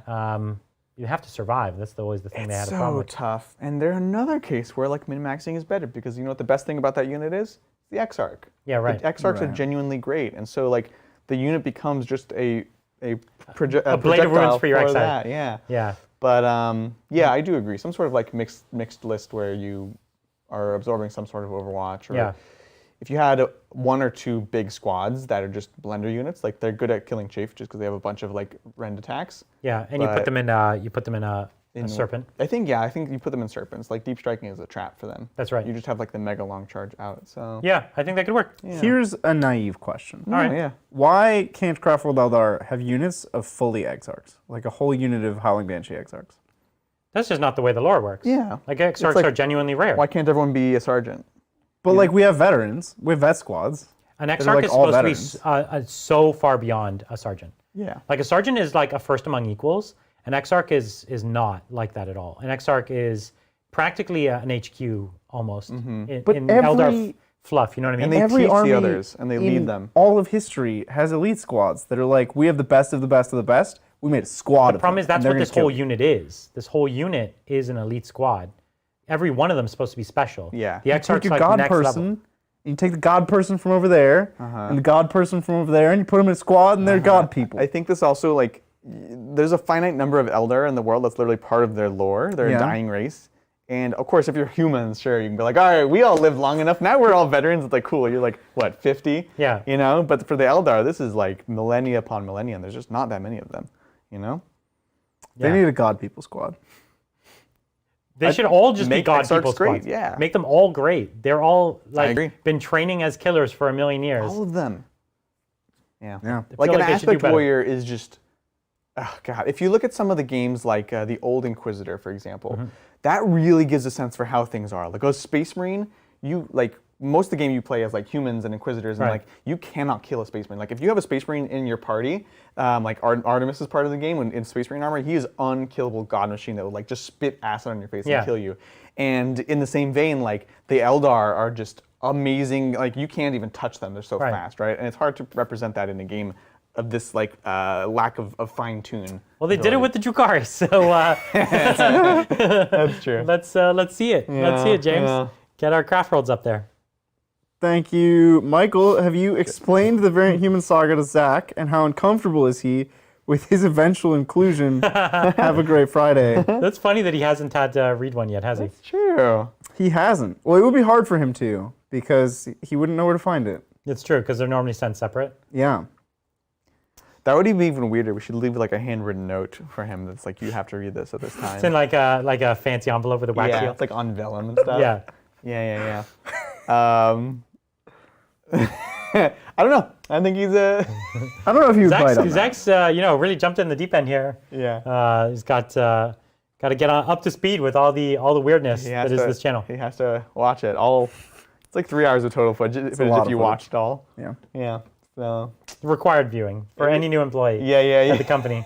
It's part of orientation. That's right. Day 1 orientation, you sit down Yeah. and you watch all of the Variant Human. Exactly. And then you quit. Yeah. It's like, what is I don't want to be part of this. All right, thank you, Crusader Kerbo. Hey Titans, congrats on the new building. Just got into. Well, we didn't get the whole building. Like, let's calm down. We got. Not yet. We're working on it. Not yet. A few more super chats, maybe. This is the lucky building. Yeah, that's right. Just got into 40K with 2 Indominus boxes, painting my Necrons Nice. as Zeracon. Was going to paint the Marines as White Scars, but your Yeah. Ultramarine army has me second guessing. Oh. Which would you pick? It's such a hard pick. So tough. White Scars. They genuinely work well as White Scars. Yeah. So you're not going to be disappointed there. Yeah. Ultramarines are, that's why we made this video about why we love Ultramarines, because Yeah. it's a faction that I have a lot of love for. Out of the two, right now, I'll tell you how I'd make the decision. Mm-hmm. The White Scars are much more interesting to play at the moment, and they're so much more rare, and I love showing up with my hipster rare army. Now, I know everyone plays White Scars because they're strong, but they don't always have a White Scars army. Yeah. And White Scars is a rare army. Do you know why it's rare? It's because painting white is miserable. Yeah. And so unless you feel up to that, painting the Ultramarine is so much easier to get a good result. It's really easy to make an army that looks sharp and great. Yeah, it is. That's one of the things we talk about in the video. It's Yeah, right. Genuinely, they're an army that you could do masterclass on, and or you could also just paint it regular like every other human, and it's gonna look great. Agreed. That's why I'm so torn about this, because I prefer the play style of the White Scars. I love that play style, but I prefer and I love the Ultramarines paint style. Yeah. It's so classic. And just as a collection, Ultramarines are so rad looking. classic, You get those shoulder pads at the Ultra symbol. Yeah. It's so sharp. So I'd make the decision on hobby. I'd make it like, which one do you want to paint? Yeah. Because they're both cool armies, but if you're down to paint the White Scars are such a cool army. Yeah, it's gonna be very stylish. Yeah. I'm with you. All right, thanks, Bob's son. Hey, what up? Conspiracy. Brian once mentioned you should watch what we're collecting because of playtesting. Ooh. Y'all are also collecting a large Thousand Sons army. Anything we should know? Ooh. Yeah, it's one of the chaos factions we don't own. This is true. This is true. We are collecting everything. And so here's I'm gonna leak something. Oh no. There's a codex coming for them. Oh, you heard it here Wild. first. Wild. Thousand Sons not And removed from I the game. assure you it'll be different from the one that's here today, potentially better. You know the funny thing is, And that's enough for us to start a whole army. we clearly played ourselves, right? Because we're like, oh, all right, we're gonna do Thousand Sons. Adrian's gonna do it, and then we're like, oh, Mechanicus' book is coming out. We got to make the Mechanicus. So clearly we have it all planned. That's right. But yeah, we're very excited for Thousand Sons. We both love it. Yeah. We don't love their current playstyle. No. Which is kind of what's not got a fire under us to get it done. That's what's been holding us up, honestly. It just hasn't been the priority. But we bought all the models. We started. They're just sitting there. Yeah, we started because we again with Mechanicus. We both have Mechanicus. We have a friend that has Mechanicus. We don't need another Mechanicus army, but it's like this. But is we're a good gonna time. get it. Yeah, whoa. But the Thousand Sons, we definitely need We it. definitely need it. But the Thousand Sons, we were like, we don't have the army. We need to get it. So It's required, for a channel like us, Thousand Sons are a required army to have. Absolutely. It's not going to be a lot of fun to put on the table. Even the Grey Knights are a good proxy for it. We have the Grey Knights. I love the Grey Knights. yeah, They're not a lot of fun to put on the We table. consistently have kind of lame games with Grey Knights because it's so hard to have a good game with Grey Knights. it's tough. It's tough. Although actually we've had a lot of tense games that have been pretty close, but that's because we've made them have tried horrible really matchups. hard. Yeah, I exactly. forgot about Poor the Witch. That's true.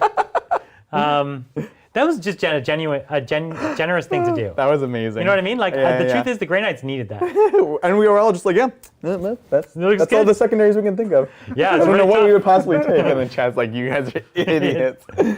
You lost by 2 points. Yeah, it would have been crushing And you would have had victory. full 15. had full 15, yeah. So that's so funny because often you refer to that game, you're like, yeah, is that time I lost with the Grey Knights? I'm like, well, you technically won. I technically won, but I did lose. yeah. All right. Wait, did we answer the question? I don't remember the question. Well, Oh, it was just a comment about us buying Grey Knights. anything we should know about yeah. Did we buy any weird models for our Grey Knights? Did we buy no, for 10? thousands. No, of For 1,000 1,000 suns. That's suns. sorry. For 1,000. Did we buy 10 Mutilix Vortex beasts? We bought the. Did we get a Legion Dreadnought? in there? No, because this is the whole tale that sort of I wanted undermines us the to fact get we that. wanted it, but then it wasn't allowed. Yeah, and now yeah, it's yeah. back again. Exactly. Like the fact Oh, that can we get one now? No, now you pay CP for it. It's terrible. But I love them. I think the damage know. was already done. We were already miffed They about look it. so good. Yeah, we wanted to get the 30k Dreadnoughts because they look great. Yeah. But then they weren't like in the book, Yeah. and then they brought them back. Yeah.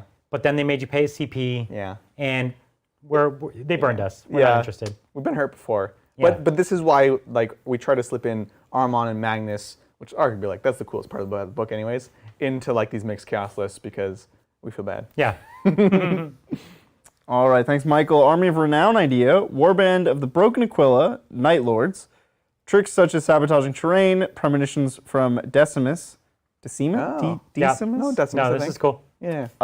and Raptor Obsec. What would be a premonition? yes. How would you? What's the rules you would give to someone who sees the future? 3-up invuln. What? They've done things like that in the past. That's That's like the lazy way. But that's of a doing lazy it. way. You that's want like the a game. Phoenix Lords in AOS. You want like a game we know when mechanic. we Gaze of die. Fate is a reroll that you get, right? Can Yeah, I give that's you a lame. wacky? It's not like it's great. A wacky one. Okay. At the start of the shooting phase, you pick like 2 of their units, and they have to declare their targets or something like that. Yeah. At the start of the phase, they can't change their targets. Oh gosh. Like it would be so cool and powerful, but Yeah. it's a weird new mechanic. Yeah, that's cool. That's cool. I like it. And like you could pick units that don't have obvious, Right. options. Or And they like- want to split. Like the one or- they want to split, or the one they want to like save it to see. Yeah. It's cool. Yeah. The problem with that is that the vast majority of players wouldn't see the power in that. They would just be like, "This is dumb." That's fine. Sounds You like they pick shouldn't your- be scrying the future. They shouldn't be seeing the future here if they don't know what to do with it. I mean, they can lead a horse to Squandering water. this power. Lead a Yeah. horse to the future. That's right. But yeah, I think there's Stuff like so that. many armies of renown. We actually had to stop when we had lists of like 200 armies. Yeah. Right. We didn't even include a bunch of factions. I would love to see. We talked about Kroot. Like I'd love to see a Kroot army. Yeah. I'd love to see Guard plus Tau. Like, I think I've and there's just like two. That's just 2 options for Tau out of the 100 just for that one faction. There were so many other things. There's so many orc ones too. Like, There's okay, so we're many just gonna orc do one orc options. one. This is, Yeah, totally. yeah. Yeah. There's a lot of good ideas. It's a great thing to mine for them. Yeah. And I hope they even put a bit more work into the next batch because, as we said, we're kind of like the rules are cool, but they're a little disappointing. Yeah. They're hard to play. So I hope the next ones are a little more playable. All right, thanks, Zach. Hey, all, just posted a vid of the Kroot Taunar on Instagram. Ooh. Tagged Adrian. Yeah. I was wondering if I could get some feedback on how to play this model. So it's a custom Kroot Taunar? Yeah. Let's see if I can pull it up. So it's like it's a giant. Yeah. Hold on. Let me see if I can pull it up. Because the Kroot make like very orky kind of stuff. Yeah. You know what I mean? Totally. Like it's all like kit bashed things. So here is. This is like a video shot of it. Wow, it's got like a dinosaur foot? It's a dinosaur body as the body of it, and then that's the same video. Where is? Does it show the whole It's body? only just showing the foot. And I mean, the foot looks rad. But I don't know. There you It's go. There you go. Oh, I see. It's yeah. it's a Sora. What's a Saurodon or something? No, it's- Sauropod. No, it's the. It looks like the Lizardman dinosaur. It from looks Forge like it. World. Oh, yeah. But But it could be just a toy. It's kind of like raptor-ish. Like it could be like a plastic dinosaur No, that they I painted up. I think it is based off of that. Yeah. I Okay. think. Okay. That's a rad. I like it. That's a super rad model. One thing that I think you did nicely is you have this blending between like the high tech and low tech, and I think that's a difficult thing to kind of do. And I don't know if you have the there's like the necklace kind of part. Yeah. I think making that from the same material, look like it's in the same material and color coding it the same way. I think it's important because it's like I think it is actually just a toy that's been It's the converted. Dreadsaurian. That's what it's called. Dreadsaurian 3. Yeah. Dreadsaurians are awesome. I know. It's so cool. Man, as far as playing the model, it doesn't need a ton of support. One of the things that you do with it is, Don't say it. what do you think? I think it counts as a battle suit, or did it lose that? Did it finally It lost lose that? battles. It lost battle suit. Yes. So you used to just. It's way cheaper now, and it's not like taking drone support or anything it's like like that. a Castellan now, right? Yeah, exactly. It's like a Castellan Knight, and you just kind of take it and bully with it. Yeah. And honestly, it fights really well. Yeah. And so you don't stand it back. You actually move it up and fight with it. Yeah, which is the only cool. reason to stand it back is if they have a bunch of like 24-inch range Meltas or something. Yeah. Otherwise, walk it up and fight. Or white scars with lightning claws. Sure, they'll get it. Yeah, I will. Thank you again, Michael. If the new Blood Angel 40K game is to go by, could you see a GW-backed digital tabletop game coming? Custom in-game models, etc. COVID woke everyone to TTS. I'll tell you what, when I was in grad school, Yeah, I remember this. I had this idea. I was like, I was getting into 40K and I was like, why is this not a video game? Yeah. Like, this would be great as a video game. There have been a bunch of 40K video games. Other than Dawn of War, they all sucked. This is so freemium. He's not wrong. Like, 40K is the most amenable to freemium I've ever seen. Imagine 40K loot boxes. The business model would be pretty straightforward. It's like literally one-to-one. You copy every feature of Warhammer into digital. They're never going to do it. Oh, of course not. Because they're a model company. They're a model company, right. It would compete with their model sales, and they wouldn't want to do it. It also, I always had the impression, like, for anyone, you've played a lot of Magic the Gathering. Yep. I grew up playing that. And then when Magic had an online version for a long, long time, and it was super, super, super cumbersome because the game was designed to be played in person. And then something like Hearthstone comes out, where it's like, it's got a lot of the Magic kind of things, but it was designed inherently to be a digital game. And it's so much smoother, right? I'm not commenting on whether it's a better or worse game, but I think as a video game, it's way better than playing Magic online. Like, you have to plow through the annoyances of playing Magic in a digital version. Well, Moto sucks, but I think Arena's solved a lot of the They problems. worked hard, but it's still, the game is not inherently designed for that. It's got like, I do this, you react, I do this, you react, I do this, you react, which they got rid of. And Warhammer in some ways is like, it's designed first and foremost for this, and better than making a direct one-to-one TTS, like better copy, you'd want to make like the Hearthstone equivalent, where it's like the spirit of it, but just like a little kind of more cleaned up. Like, and that's kind of what I put it on envisioned. a grid or something like that. Yeah, you would put it on a hex grid, and you would have squads within a hex, not models within a hex. Sure. But there's like some very simple like aggregate, like you can simplify the game and discretize it because the continuous nature of the game causes a lot of problems. Agreed. Yeah. Like also the rules are unenforceable because there's no one valid interpretation of all the rules. Right. But like, it's a very conducive game to being digitized, but they will never do it. I don't know about that. I think they probably will, but we'll see. I don't think it's their number one priority. And also, they're not like hurting for money. And they're not a digital company. Let's be real. Right, they're not a digital company. We've seen them build an app. It's hard for them because at their core, they're not a digital company. And trying to build a game that would be central to their business is not an easy thing to do for the most sophisticated game studios. Right. This is not an easy game you're describing. It's a massive game as a service, right? It's beyond their capability. And then finding a studio to do it, it just doesn't work very easily. Yeah. But BFG 2 was great. So if they did like the similar thing. Yeah. Well, they did not. As I said, Blood Bowl was. They've had a few great games. Blood Bowl was good, BFG was good, but they're not Warhammer. Space Marine was great. Space Marine was a lot of fun. Blood Bowl. I don't know if it's a great game, but it's lived fun. Off of the merits of the tabletop game. Yeah. I think the execution was pretty poor. That game was mega buggy, and everything was a DLC. And like. Well, for the audience size, I think that's what they could afford to. How much they could afford to invest in it. Right. Makes sense. Yeah. Thank you, BC. So I'm thinking about converting an Archanaut Ironclad or Archanaut Frigate from AOS as one of the 3 Archaeopters for my AdMech. Yes. Which of the 3 Archaeopters should I build it as? Oh, with the bomber, of course. The bomber, yeah. You've got those big bombs, you know? I think it works perfectly. Yeah, that's a great model line to mix between the two. Honestly, it just works so well. Like when the Caradron Overlord comes out, it's like, oh, it's AdMech in Sigmar. Yeah. And also they're dwarfs.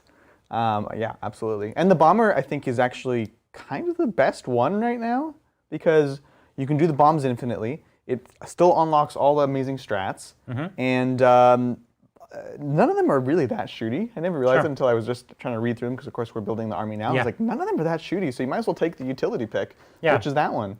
They shoot as much as like a normal transport. It's like 12 stubber shot type thing. Yeah, I was like, what the heck? I never read them until recently. So, but they're cheap, which is what you really want. Yeah, they're great. They're great. I just ordered a 3rd one for our army. Did you? Yeah. Whoa.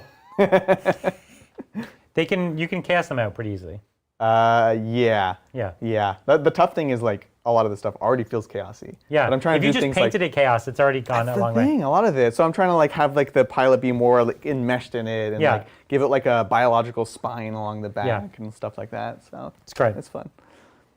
Alrighty, thanks. Rainstater, I have 3,000 points of Deathwing Terminators, including a Land Raider. That's not a Terminator. But it is Deathwing keyword for 10 points or 20 points. Sure. Way too many points, whatever it is. Points. What else should I get to accompany my Deathwing? Greenwing Plasma Incept. I know. No. Let's give a different answer. Okay, a Ravenwing Apothecary. Yep, that was my next list. Well, yeah.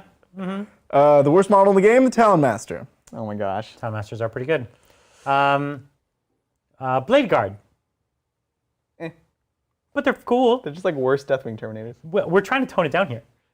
I'm Are trying we? to tone it Was down. that a goal? Yes, that is my goal. I think the goal was to have non-Deathwing things. Is it? Redemptor.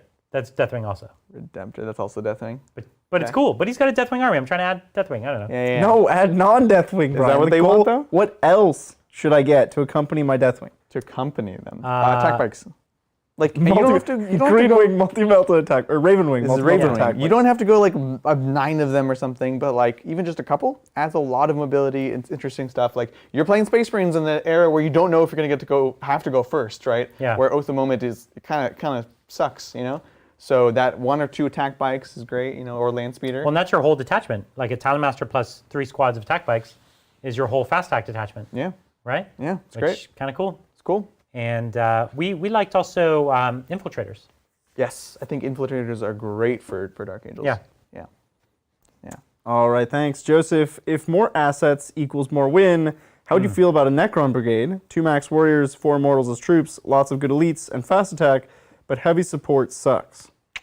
Yeah, this is why I think the list I ran the other day is closer to it, where you say a battalion and a patrol. There's no taxes of having to get all this heavy support. You just get all the good What's the stuff. best heavy support? Is there a single good heavy support? No, just the best out of the worst. So like, yeah. We've been What's the discussing this a cheapest lot. heavy? Like the 3... The Doom Stalker. No, the 3 independent heavy... The Locust Oh. Destroyers? The heavy Locust. Yeah. Or the heavy? The heavy Locust, because you can take them as singles. He's 70 But they're like points. 70 points each. And the regular Locust are like 35. So Something it is like that. cheaper, yeah. Yeah, it's cheaper. So that would be your cheapest. 3 independent of those. But those are terrible. They're awful. That's 210 for 3 of them. It's a lot. It's a tax. Yeah. But it's probably your best bet. I think I'd rather just pay the command points. And have 2 detachments. Have 2 detachments, get another Overlord, then you don't need to pay the 2 command points for Hand of the Pharaon. I think that's the way to go, personally. Sure. Like, the list I ran wasn't, like, the best list you could run by any measure, because it had, like, no teeth. Yeah, right. But I think it's the right idea for that style of MSU-ness. Yeah. Yeah. Fair enough. It's tough. The heavy is quite a tax on that army. Well, here's what I would say.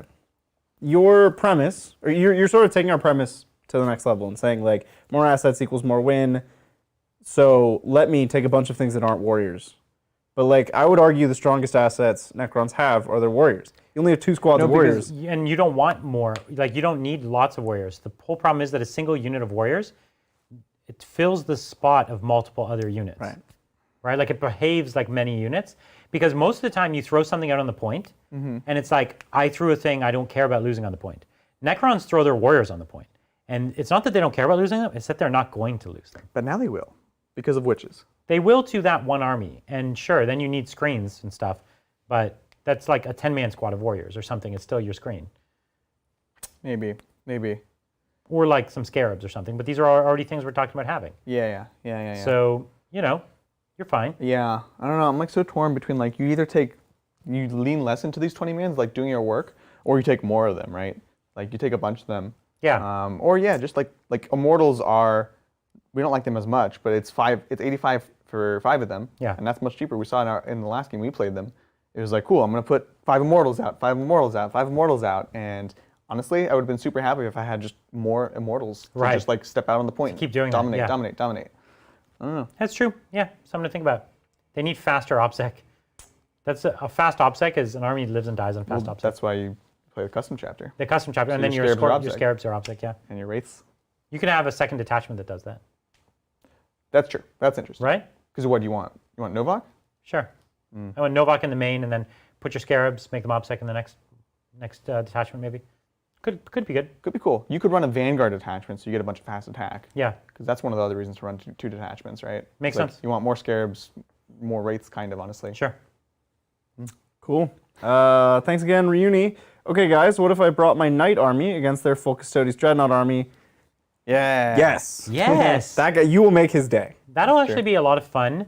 The knights have a bit of the upper hand, just because they shoot and fight. Against the Custodes? The Custodes Dreadnoughts. No. Yeah. Custodes Dreadnought. Oh, yeah. Yeah. Oh. So Custodes Dreadnoughts, the knights will have the upper hand, but at least there's like these swingy opportunities because you have invulns and just enough wounds, and so you might be able to make it through it. And you know, you have your characters around that give rerolls, so your Dreadnoughts are just a little more reliable sometimes. And if you have like a Telemon against a knight, like a punchy Telemon will destroy it. Will almost one-shot a knight. Exploding sixes. If you have the exploding sixes and you Eternal Penitent him, and 2 fists, he'll get very close to one-shotting a knight. As long as if you had Trajan nearby, I'd say you would do it. Yeah. But otherwise, you'll leave him alive with like 2 wounds, which still good. Yeah. Still impressive. And if you Plasma Flamered him before that, you probably did it. I like it. Yeah, it's good. Yeah. It'd be a fun game. It would be a fun That's a great game. Yeah. Now I want to play that game. Yeah. Like all Telemons against all knights. Yes. It's just a boxing match. Yeah. All gallants against all Telemons. All right, thank you, friendly Zeril.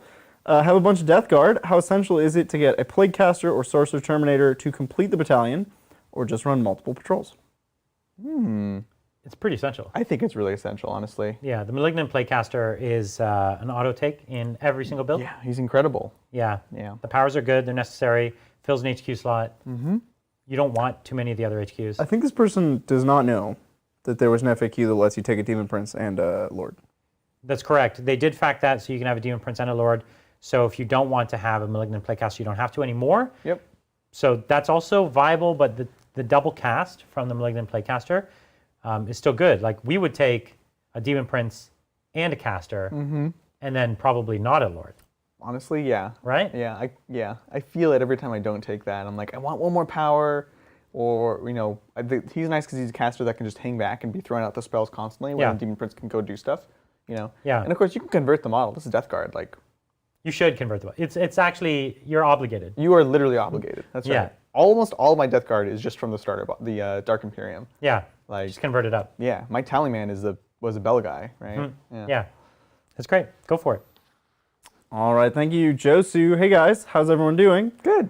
Doing great. Doing well? Yeah, feeling better. I'm thinking to paint Storm Wardens or Emperor Spears for my Space Marine army.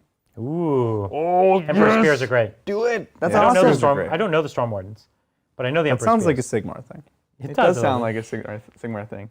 But that whole like the Alara's Veil stuff all sounds very like it sounds very fantasy-ish, and It does, it you're kind right. of is in some ways, which is super cool. The Emperor Spears are great. It's a really cool army. Definitely go for it. Yeah. All right, thanks, DS28. Hey, Titans. Another great show. I'm sure this has been asked before, but name your next army. You're going... Hey, Titans, another great show. I'm sure this has been asked before, but name your next army you're going for after whatever you're working on now. Got it. Oh boy. Well, are you going to count what you're working on now? Okay. You're working on Dark Mechanicus now. Yes, for the channel. So what's up next? You haven't decided yet? Give me a second. I have too many projects. I have 2 army projects. I have every model purchased in a giant stack of unopened GW boxes. Some of my largest purchases ever. So I have a Chaos Army, which, as I mentioned before, is going to be like a half World Eaters, half Word Bearers. And I think I'm going to save that one because until I get hint of a Codex coming out, I'm not super excited. Yeah. The other one is the Lumineth Realm Lords. I have just a huge collection of Lumineth Realm Lords. Really excited to start painting them. That's my next army project. The thing I'm actually working on now is Cursed City. So I'm going to do all of Cursed City, the new box game that they came out with, and then I'll start on the Lumineth Realm Lords next. Yeah, that's fair. So yeah, I have a million projects right now, but as far as like newer stuff, I want to get back to my custom Space Marine chapter. Right, I had started that, and I kind of got bogged down in other things.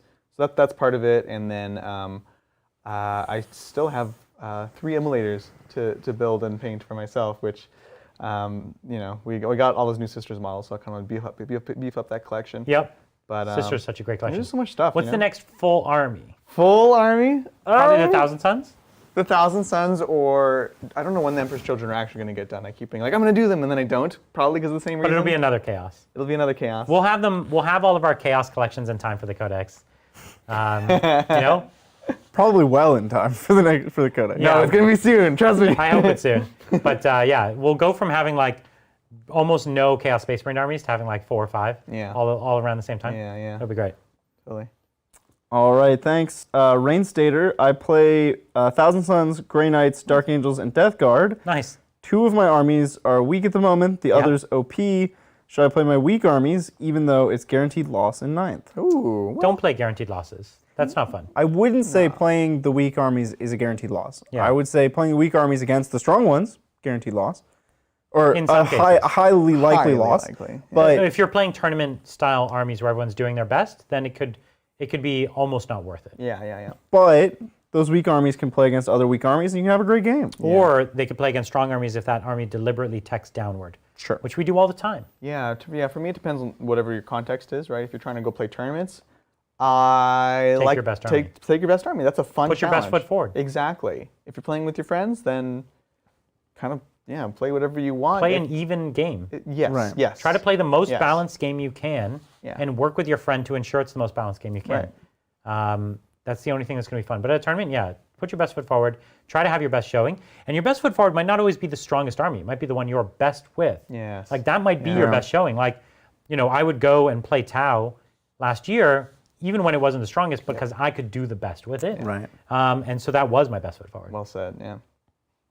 All right, thanks. Size Mates, keen for your Tau game. It's easily my favorite army based on the lore. Yeah. Do you think an army based on the stealthier aspects could work? I think it absolutely could. The stealth suits in particular are one of the gems of the Codex. Yeah. I think they're one of the things that gets cut from my list because the army is just too pricey and they run out of points so fast. But you shouldn't cut them. There's so much good utility. We talk about like units you can throw away on points. They're infantry that start on the midboard points. Yeah. And they're actually hard to shift. They're like the definition of the kind of unit we dream of. Yeah. Sure, they're not OPSEC, but they're They should be. no. They should be core. That'd be I think they will too be much. core. I Yeah. think that makes sense. But they have everything else going for them. Yeah. Right? And so I think the stealth suits are good.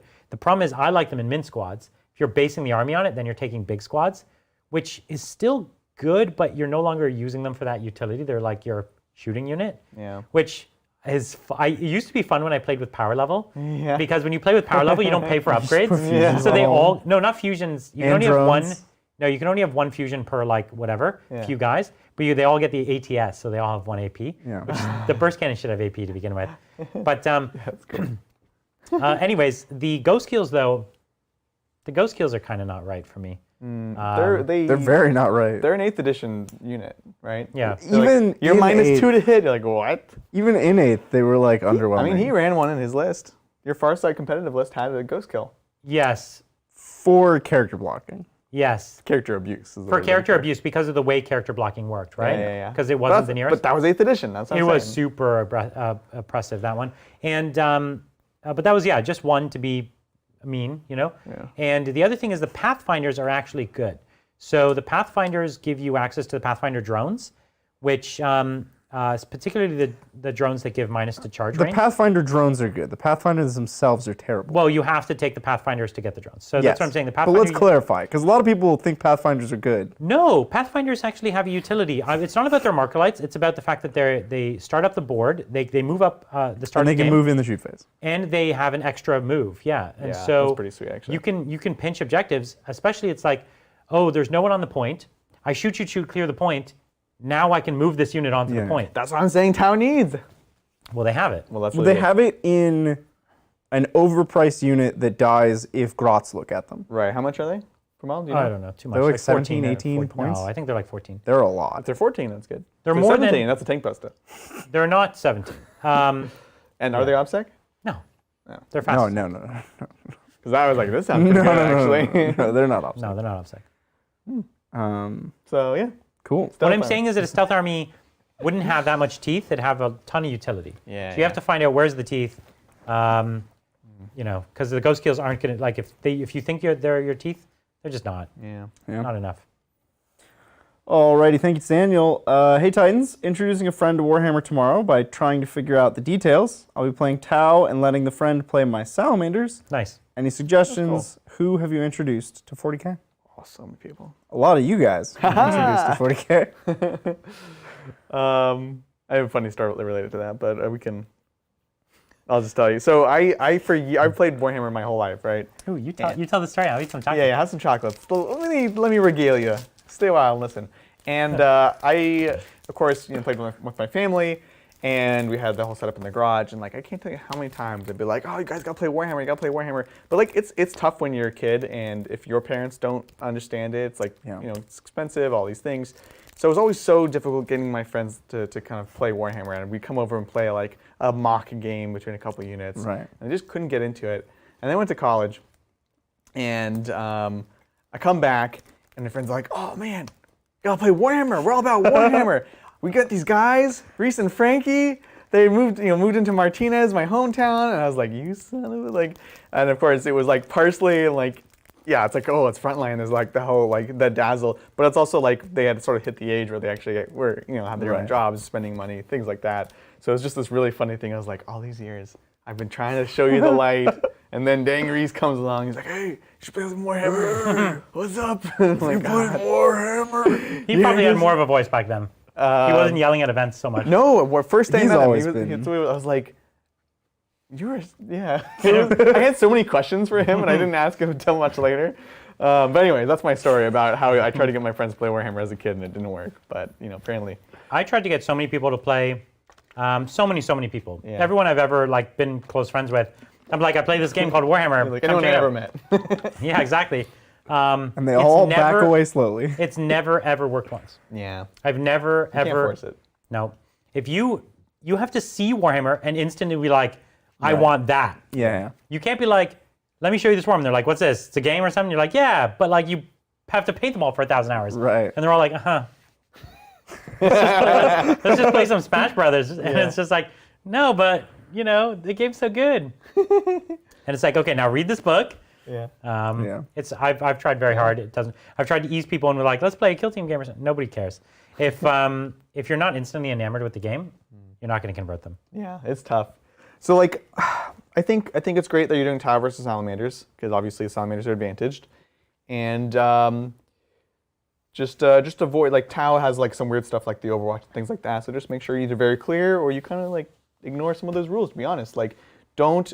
I mean, I'm not saying just throw the game, but don't overwhelm them. I think sometimes it's easy to. I tried punning you. Yeah. You know what I'm saying? Like, take it easy the first few games. Let them get the spirit. I think the spirit of the game is going to be more important than the letter of the game in that matchup, right? Because if they're interested, they're cool. Let their models feel heroic. Yeah, don't let drive cool them moments happen. Yeah. So yeah, let's enjoy. Yeah. No. Yeah. Yeah. I wasn't. Yep. Just looking at your DMs. No. Yeah. Yep.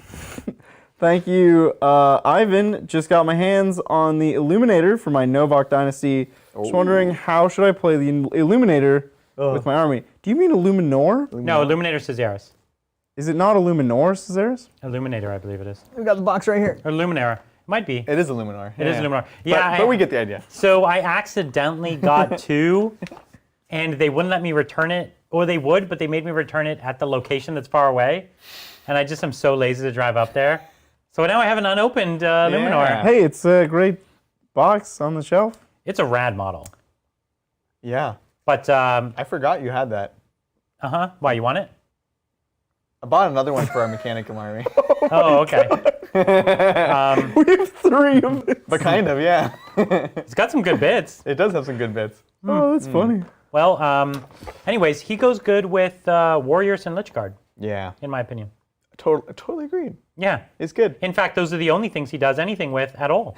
Pretty much, right? Yeah. I mean, if you had a huge squad of Immortals, but don't do that. No, it's too expensive. So Warrior Blobs and Lich Guard Blobs, he buffs them, and they both benefit in real ways.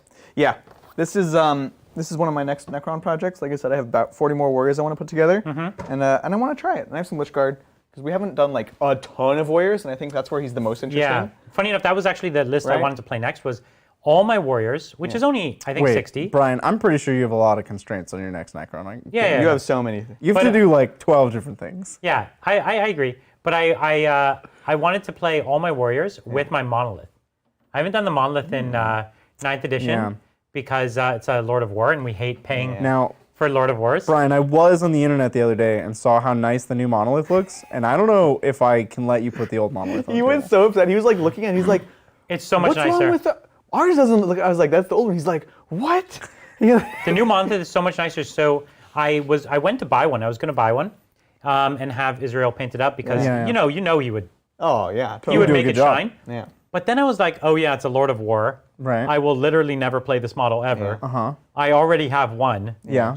But you have an ugly one. And yet here you are. I have a stunning one that's a worse model. Yes. The model itself, much uglier than the new one. He's not wrong. And but it's still cool. I've always loved the monolith's aesthetic. Yeah. And the new one is way cooler though. But it's like, and it's 2, which means I can't run them in a detachment of 3 because I would need a third, like I would need the Tesseract Vault or something to run We a are third. getting a Tesseract. One might say. I know, but like now I have 1,000 points of 2 monoliths and a Tesseract Vault. The monolith doesn't even let you transport anything through it except like warriors. Yeah. And I already have Veil. It's a free relic. It does the same thing. Yeah. But it does it anywhere on the board instead of just where the monolith is.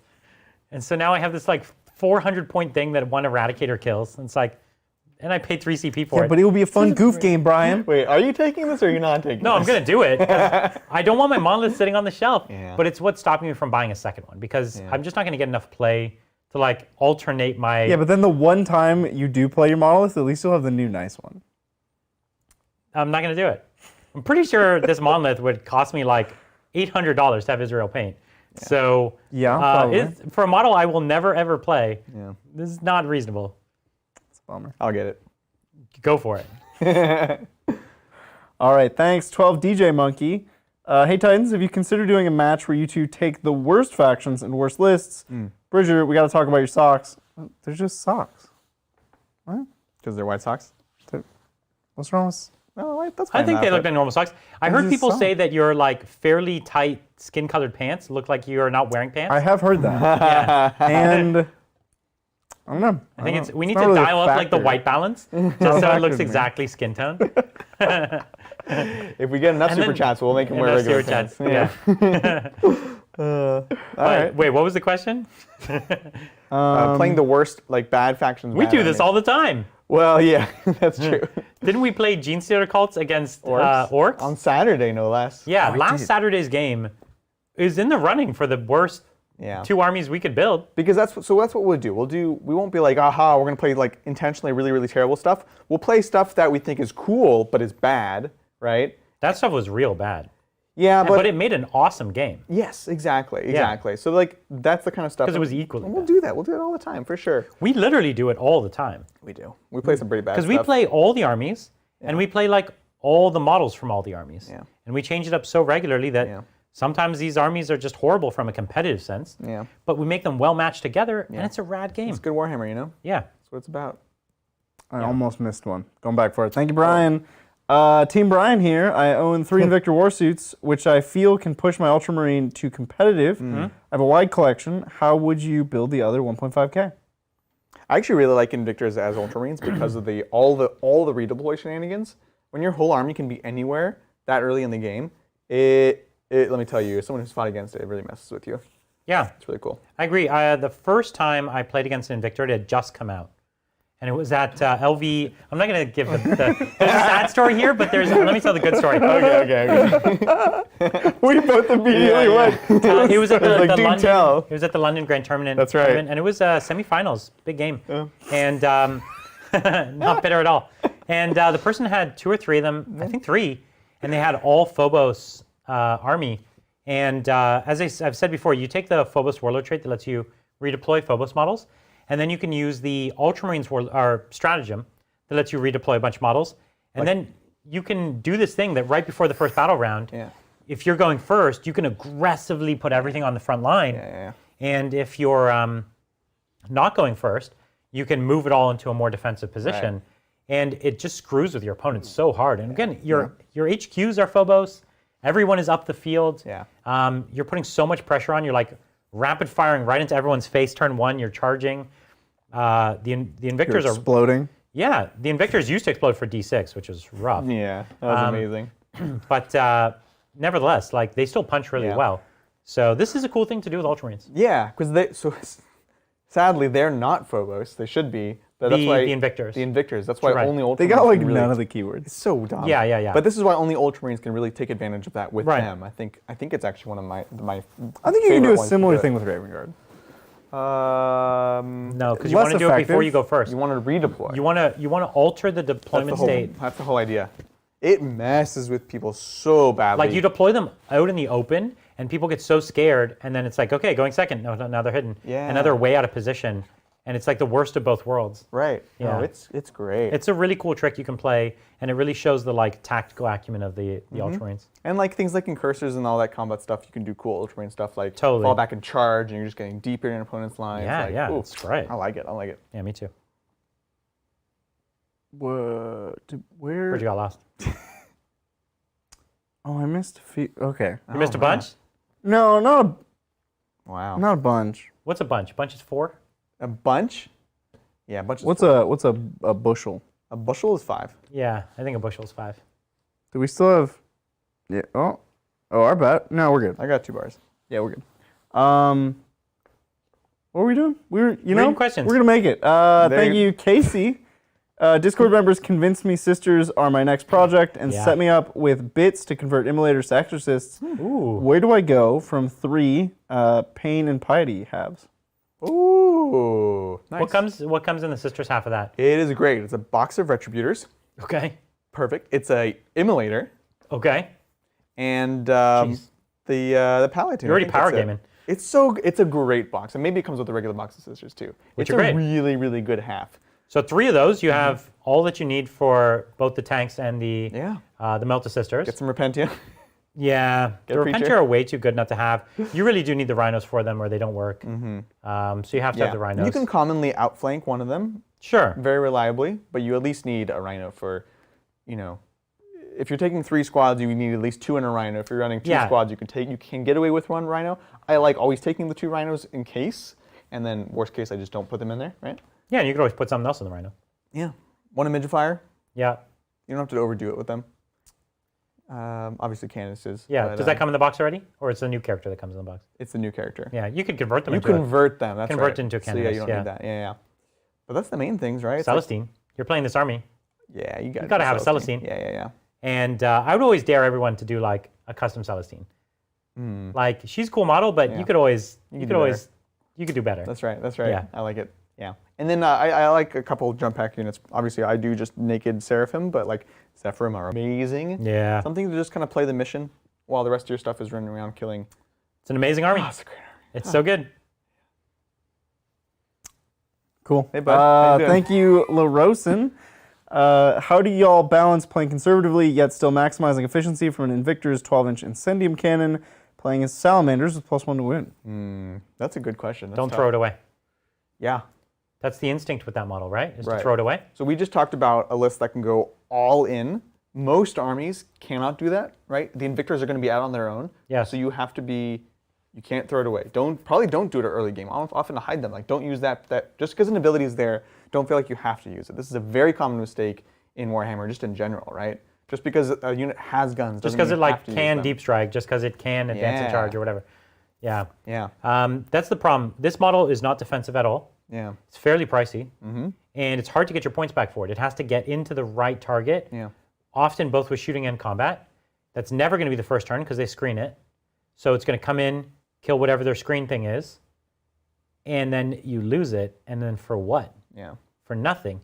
And if they went first and you were on the line, they slingshot off of it, and you lose it. Yeah. It's horrible. Yeah. So for me, you see me like every time I've played an Invictor, I've deployed it in my deployment zone, Yeah. right? Now, if you have the flame cannon, like cool, maybe deploy it midboard behind an obscuring ruin where there's no angle they can get at it. Yeah. Yeah. And then just wait. Counterpunch with it. Yep. You counterpunch. You it can accompany things like your flame aggressors after they clear the screen. Sure. Then you can go in. That's kind of like you can use that dual role. Yeah, and you want to wait till turn 2 because that's when you're getting the +1 to win with your flamer anyways. Yeah. You're not getting it first turn anyways. Yeah, that's right. So, it's the way to go. Take some finesse. Cool. Thank you, Kaldorf, Evening Titans. No question, Kaldorf. just appreciation for being able to catch most of the show live. Oh. Always a good time. Dark Mech looks great. Can't wait for CC. Yeah, so it's much. going to be great. Thank you, Josu. Another question. I'm thinking to get Dark Eldar or Necrons or AdMech or more Space Marines for my birthday for this Sunday. Need help to pick after my Emperor's Spears. Well, happy birthday, first of all. Yeah. Early. Oh, man, those are all good choices. Drukhari. Yeah. The playstyle's so fun. Yeah, it's super fun. I would do that. Really, really dynamic. Yeah. And the AdMech, like, wait and see what's wait for the new book. in the book. Things can change. You might And be it's a interested. huge range. Like, how would you guess correctly? I don't even know. Right? It's a huge range. No. Yeah. It's one of the bigger ranges out there, and they're expensive models. One of the more expensive armies. Actually, I might even go out and say it's the most expensive army. It probably is. Yeah. Right? It's so expensive. It's like more expensive than collecting Death Corps of Krieg. You know? Yeah. Which is ridiculous. Yeah. Yeah. So yeah, I think Drukhari would be pick if you can find the models. Good luck. Good luck. Yeah. That's a little tough these Necrons would days. be my second pick there, though. Yeah. Personally. They're great. All right, thanks, Damonette. Bridger, you have yet to get back to me with what flavored cookies the three of you want. Also, if Zach and Mel want a cookie, I'll buy them one as well. What flavor cookies you guys Mel want? definitely wants a cookie. I mean, I'm like a chocolate chip man, That's Yeah, where it's me at. too. Listen, a chocolate chip is good, Yeah. but like chocolate chip with like a walnut, Oh, gross. that can be real good. Now, especially if it's a can thicker be. cookie, the walnut sometimes acts as like a stiffening agent to make the thicker cookie hold together better. It can go a long way. So, chocolate chip is good, but one of those nuts. And now I'm going to give a controversial choice. It's very controversial. I dig the oatmeal cookies too. Okay. I know I could do it either chocolate. I could either do chocolate with oatmeal, Yeah. or I could even do the raisin. Yeah. I like both of those. So good.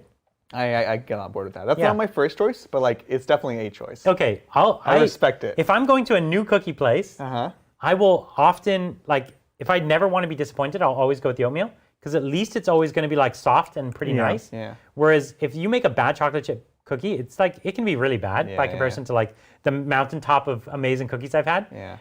But even a bad oatmeal raisin is within the band of like the good oatmeal raisins I've had. Yeah.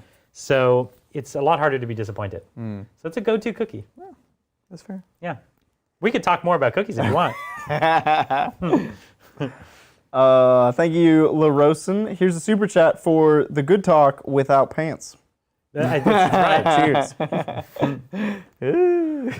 Sorry, after hours. Titans after hours. Titans after hours. Moving on. Thank you, the architect. I've got 2 Primaris dreads to deal with from Black Templars and Blood Angels. Any idea how to deal with it as AdMech, Assume Ooh. Overload, or Castellan? So these are Redemptor dreadnoughts. He Yeah, has to how are we deal going to with- kill Redemptors as AdMech? Fortunately, no shortage of opportunities. I know. There's so many options. These new 3+D3 las cannons are going to cut right through them. Gosh. Goodbye. So you slight aside. Last Friday I played Nick. He was doing Crimson Fists and he had a bunch of Ironclad dreadnoughts, which they're tough cookies. They are tough. But let me tell you, Dark Lances when go it's a right min through. 3 damage on each shot, ooh, They go way fast. they go way fast. Yeah. Yeah. Ouch. So, anyways, Nice thing that Ironclad has that T8, so you're only winning on a 4s. yeah, that's true. That's true. It's definitely better. It's definitely better. So is a Redemptor should be T8, but it's not. It's T7. So dumb. I always thought it should be T8. But it is. You know what it is? It is T7 though. Yeah, that's what I'm Which saying. is high enough strength. Okay, if you're playing Mars AdMech, then the Castellan robots are great. Not just because of the mortal wounds, but also because you can get them up to strength 7. We're talking about the Castellan Strength robots. 8. No, the Castellan robots go from 6 to 7. It goes 6 to 7. The auto cannons on, let's say, the Iron Striders Go from 7 to 7 to 8. Yeah. So And the auto cannons are not what you want, though, because they're flat 2. You would go Which last will go down to cannons. 1. yeah. Laz, even before the new previews for the Laz, I think in the current meta, with -1 damage from that, from Death Guard, from Dark Angels, Laz has been the way Well, and it's 1 go-to. CP to wound on 2s, Yeah. right? Yeah, so yeah, you yeah. have 10 last cannon Yeah. shots from 5 of them, wounding on 2s, hitting on 2s, rerolling 1s, right? I like that. It's AP3, so they get 6 up saves, or 5 up if they're smart. You'll wreck it, it'll go away. Yeah, that's good. And that works no matter what But you could also house do running. plasma cataphrons as Ryza with the +1 damage. So they're 3 damage. And +1 wounding, to win. And they're wounding on 2. So yeah, we're going back. We're hitting on, the best you can get them hitting on is 3s. Yeah. But they hit on 3s, reroll everything if you They want. used to hit on 2s. well, not everything. Not everything, rerolling 1s, sorry. Yeah. And they used to hit on 2s, that's right. And then wounding on 2s. Dark days. AP3 great. and 3 damage. That'll make them go away as well. And then the robots. So Yeah. Arnstrider Ballistari, Yeah. Ryza Cataphrons, Yeah. and Martian robots. Goodbye. All good answers. Yeah. And they're all oppressive. They are, yeah. Like your friend brought dreadnoughts, your friend has no dreadnoughts. Yeah, it's not even they're definitely dead. All right, thanks again, Brian. The Brian fan here again. Love you guys. What's up? Is this Brian with an I or a Y? This is Brian with a Y. Ooh, it's the Y Brian. Oh, I don't know about that. It's the rare exotic Brian. Using those Ys as sometimes vowels. Yeah, that's right. How would you build the other 1.5K for a 3 Invictor Warsuit Ultimate Army? We're terrible people. That You was just part repeated of the question because we didn't really I am answer so it. sorry. We went on this long tangent about how Wait, good this was Invictors Ultramarines. are. Oh no, wait. No, yeah. we talked about Phobos and Just stuff. Phobos. So I know we We talked about Phobos. We Okay, did. you're right. You're right. You're right. I know we didn't give exact points, but like it's the Phobos, like Lots of incursors, infiltrators Yep. are good. The incursor captains and even librarians can be really, really good in that faction. Yeah. I think that works well. Yeah. Well, you know what's cool actually. The other thing is the Phobos captain as Ultramarines is the coolest one because you can take his dagger and turn it into the soldier's blade, and then he actually becomes amazing in combat. Yeah. Like normally he's like but now he's incredible. And you take that Reaver Lieutenant, Yep. So you can turn off OBSEC. turn up to OPSEC. It's just like a really cool, flavorful army that would genuinely throw people for a loop. Like, people never come up against an army like this. No. And it's really going to get them. Now, you put a few things backfield, like intercessors or whatever, backfield. Eliminators. You could. Honestly, you could. You could. At the Eliminators at this point, like everything's upfield, so you're probably overpaid. But yeah, you put some intercessors Infiltrators, so they can't deep strike on you. Oh yeah. No, we said about infiltrators already. But in they're some good games, backfield, they too. could be upfield if you don't need them backfield. Right. Yeah. So yeah, no, we buried the lead in the last one, but you're right. Yeah. We did answer it. Yeah, I like it. I think it's a cool army. It's so cool. I would love to play it. Yeah, and it's like it takes like this Ultramarine concept of like ultimate flexibility and just maxes out on it. You know, like we talk about, you can go all out in offense, but you could also be completely defensive, hide your whole army, juke them out. Like this is a thinking man's army. Totally. You can raise banners on 5 points turn 1. Yes. You know what I mean? You can do all kinds of crazy Which is stuff. like, it's actually good. It's great. Yeah. Alrighty, thanks. Gene Stealer John, inspired to start an all Primaris Exorcist army. Nice. After the White Dwarf. Convince me not to, please. I've already started 2 other armies. Well, first of all, you had to be playing Gene Stealers. What the heck? This is that's one of his 2 other armies. Better be. If you haven't finished the other armies, don't start a new army. But what if the other army is Gene Stealer called? Then it's a rad hobby project and stick with it. Okay. But what if they want to have a good time playing? Well, how fast are they going to finish this new army? They're not you. They're not going to finish an army in like 9 days. That's true. Yeah. Like most people take like half a year or a year to finish one army. That's true. That's Like, true. Almost every single person I know takes almost a full year to at least half a year to finish an army. Wow. Right? What do they do with all that time? They don't do it Have like a it's a life. job. I don't know how to do anything else. But you're right. You're right. I think especially like given all the speed of the releases and every release is amazing, it's easy to get whiplash. But if you want us to talk it down, there's definitely good reasons to wait. Work on what you have now. There'll be amazing stuff coming around. There'll be another cool idea you really want to do. Yeah. There's actually going to be no shortage of them. And It's tough. stick with your We existing haven't projects. even seen the Sisters book yet. Yeah. You don't know what you're getting into. Like they're amazing now. Yeah. The things that are amazing now that you might get could be terrible. Like who knows? Wait for the book. It's a tough Yeah, time. yeah.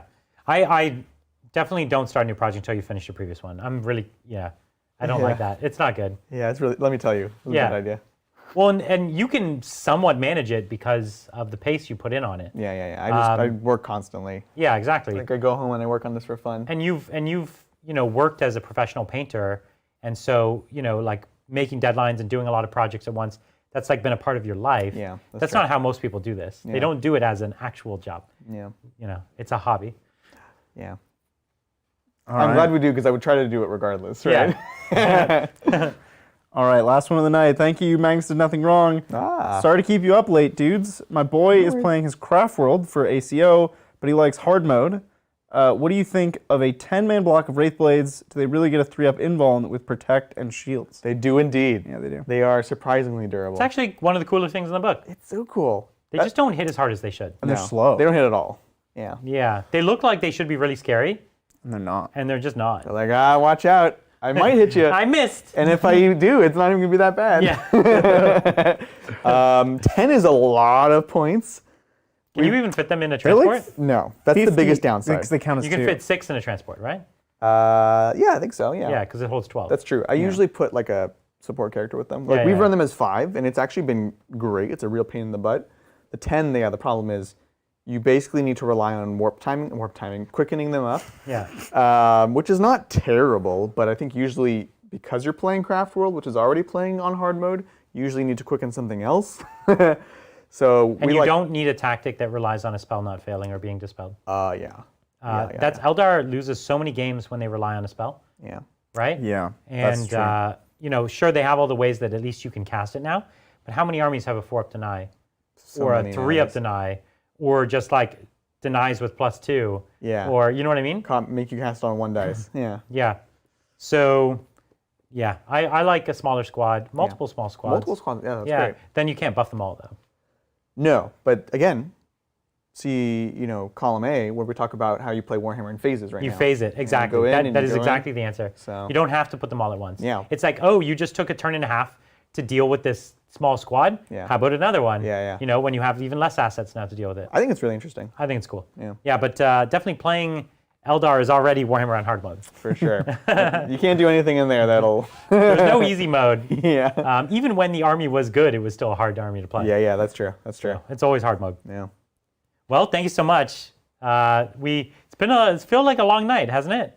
Yeah. But we had a lot of fun. This was a crazy game and really, really good questions. Yeah, awesome. Proud of you guys for making it through. Thank you. We made it. You were good. made it. They're like Time to go The home. chocolate really held me over. pretty cohesive. Yeah. Sleep another 18 hours. You should. Please do. This Bueno chocolate, Yeah. it was really good. Would so you good. describe it as bueno? Yeah. Very good. Outrage. That was weird.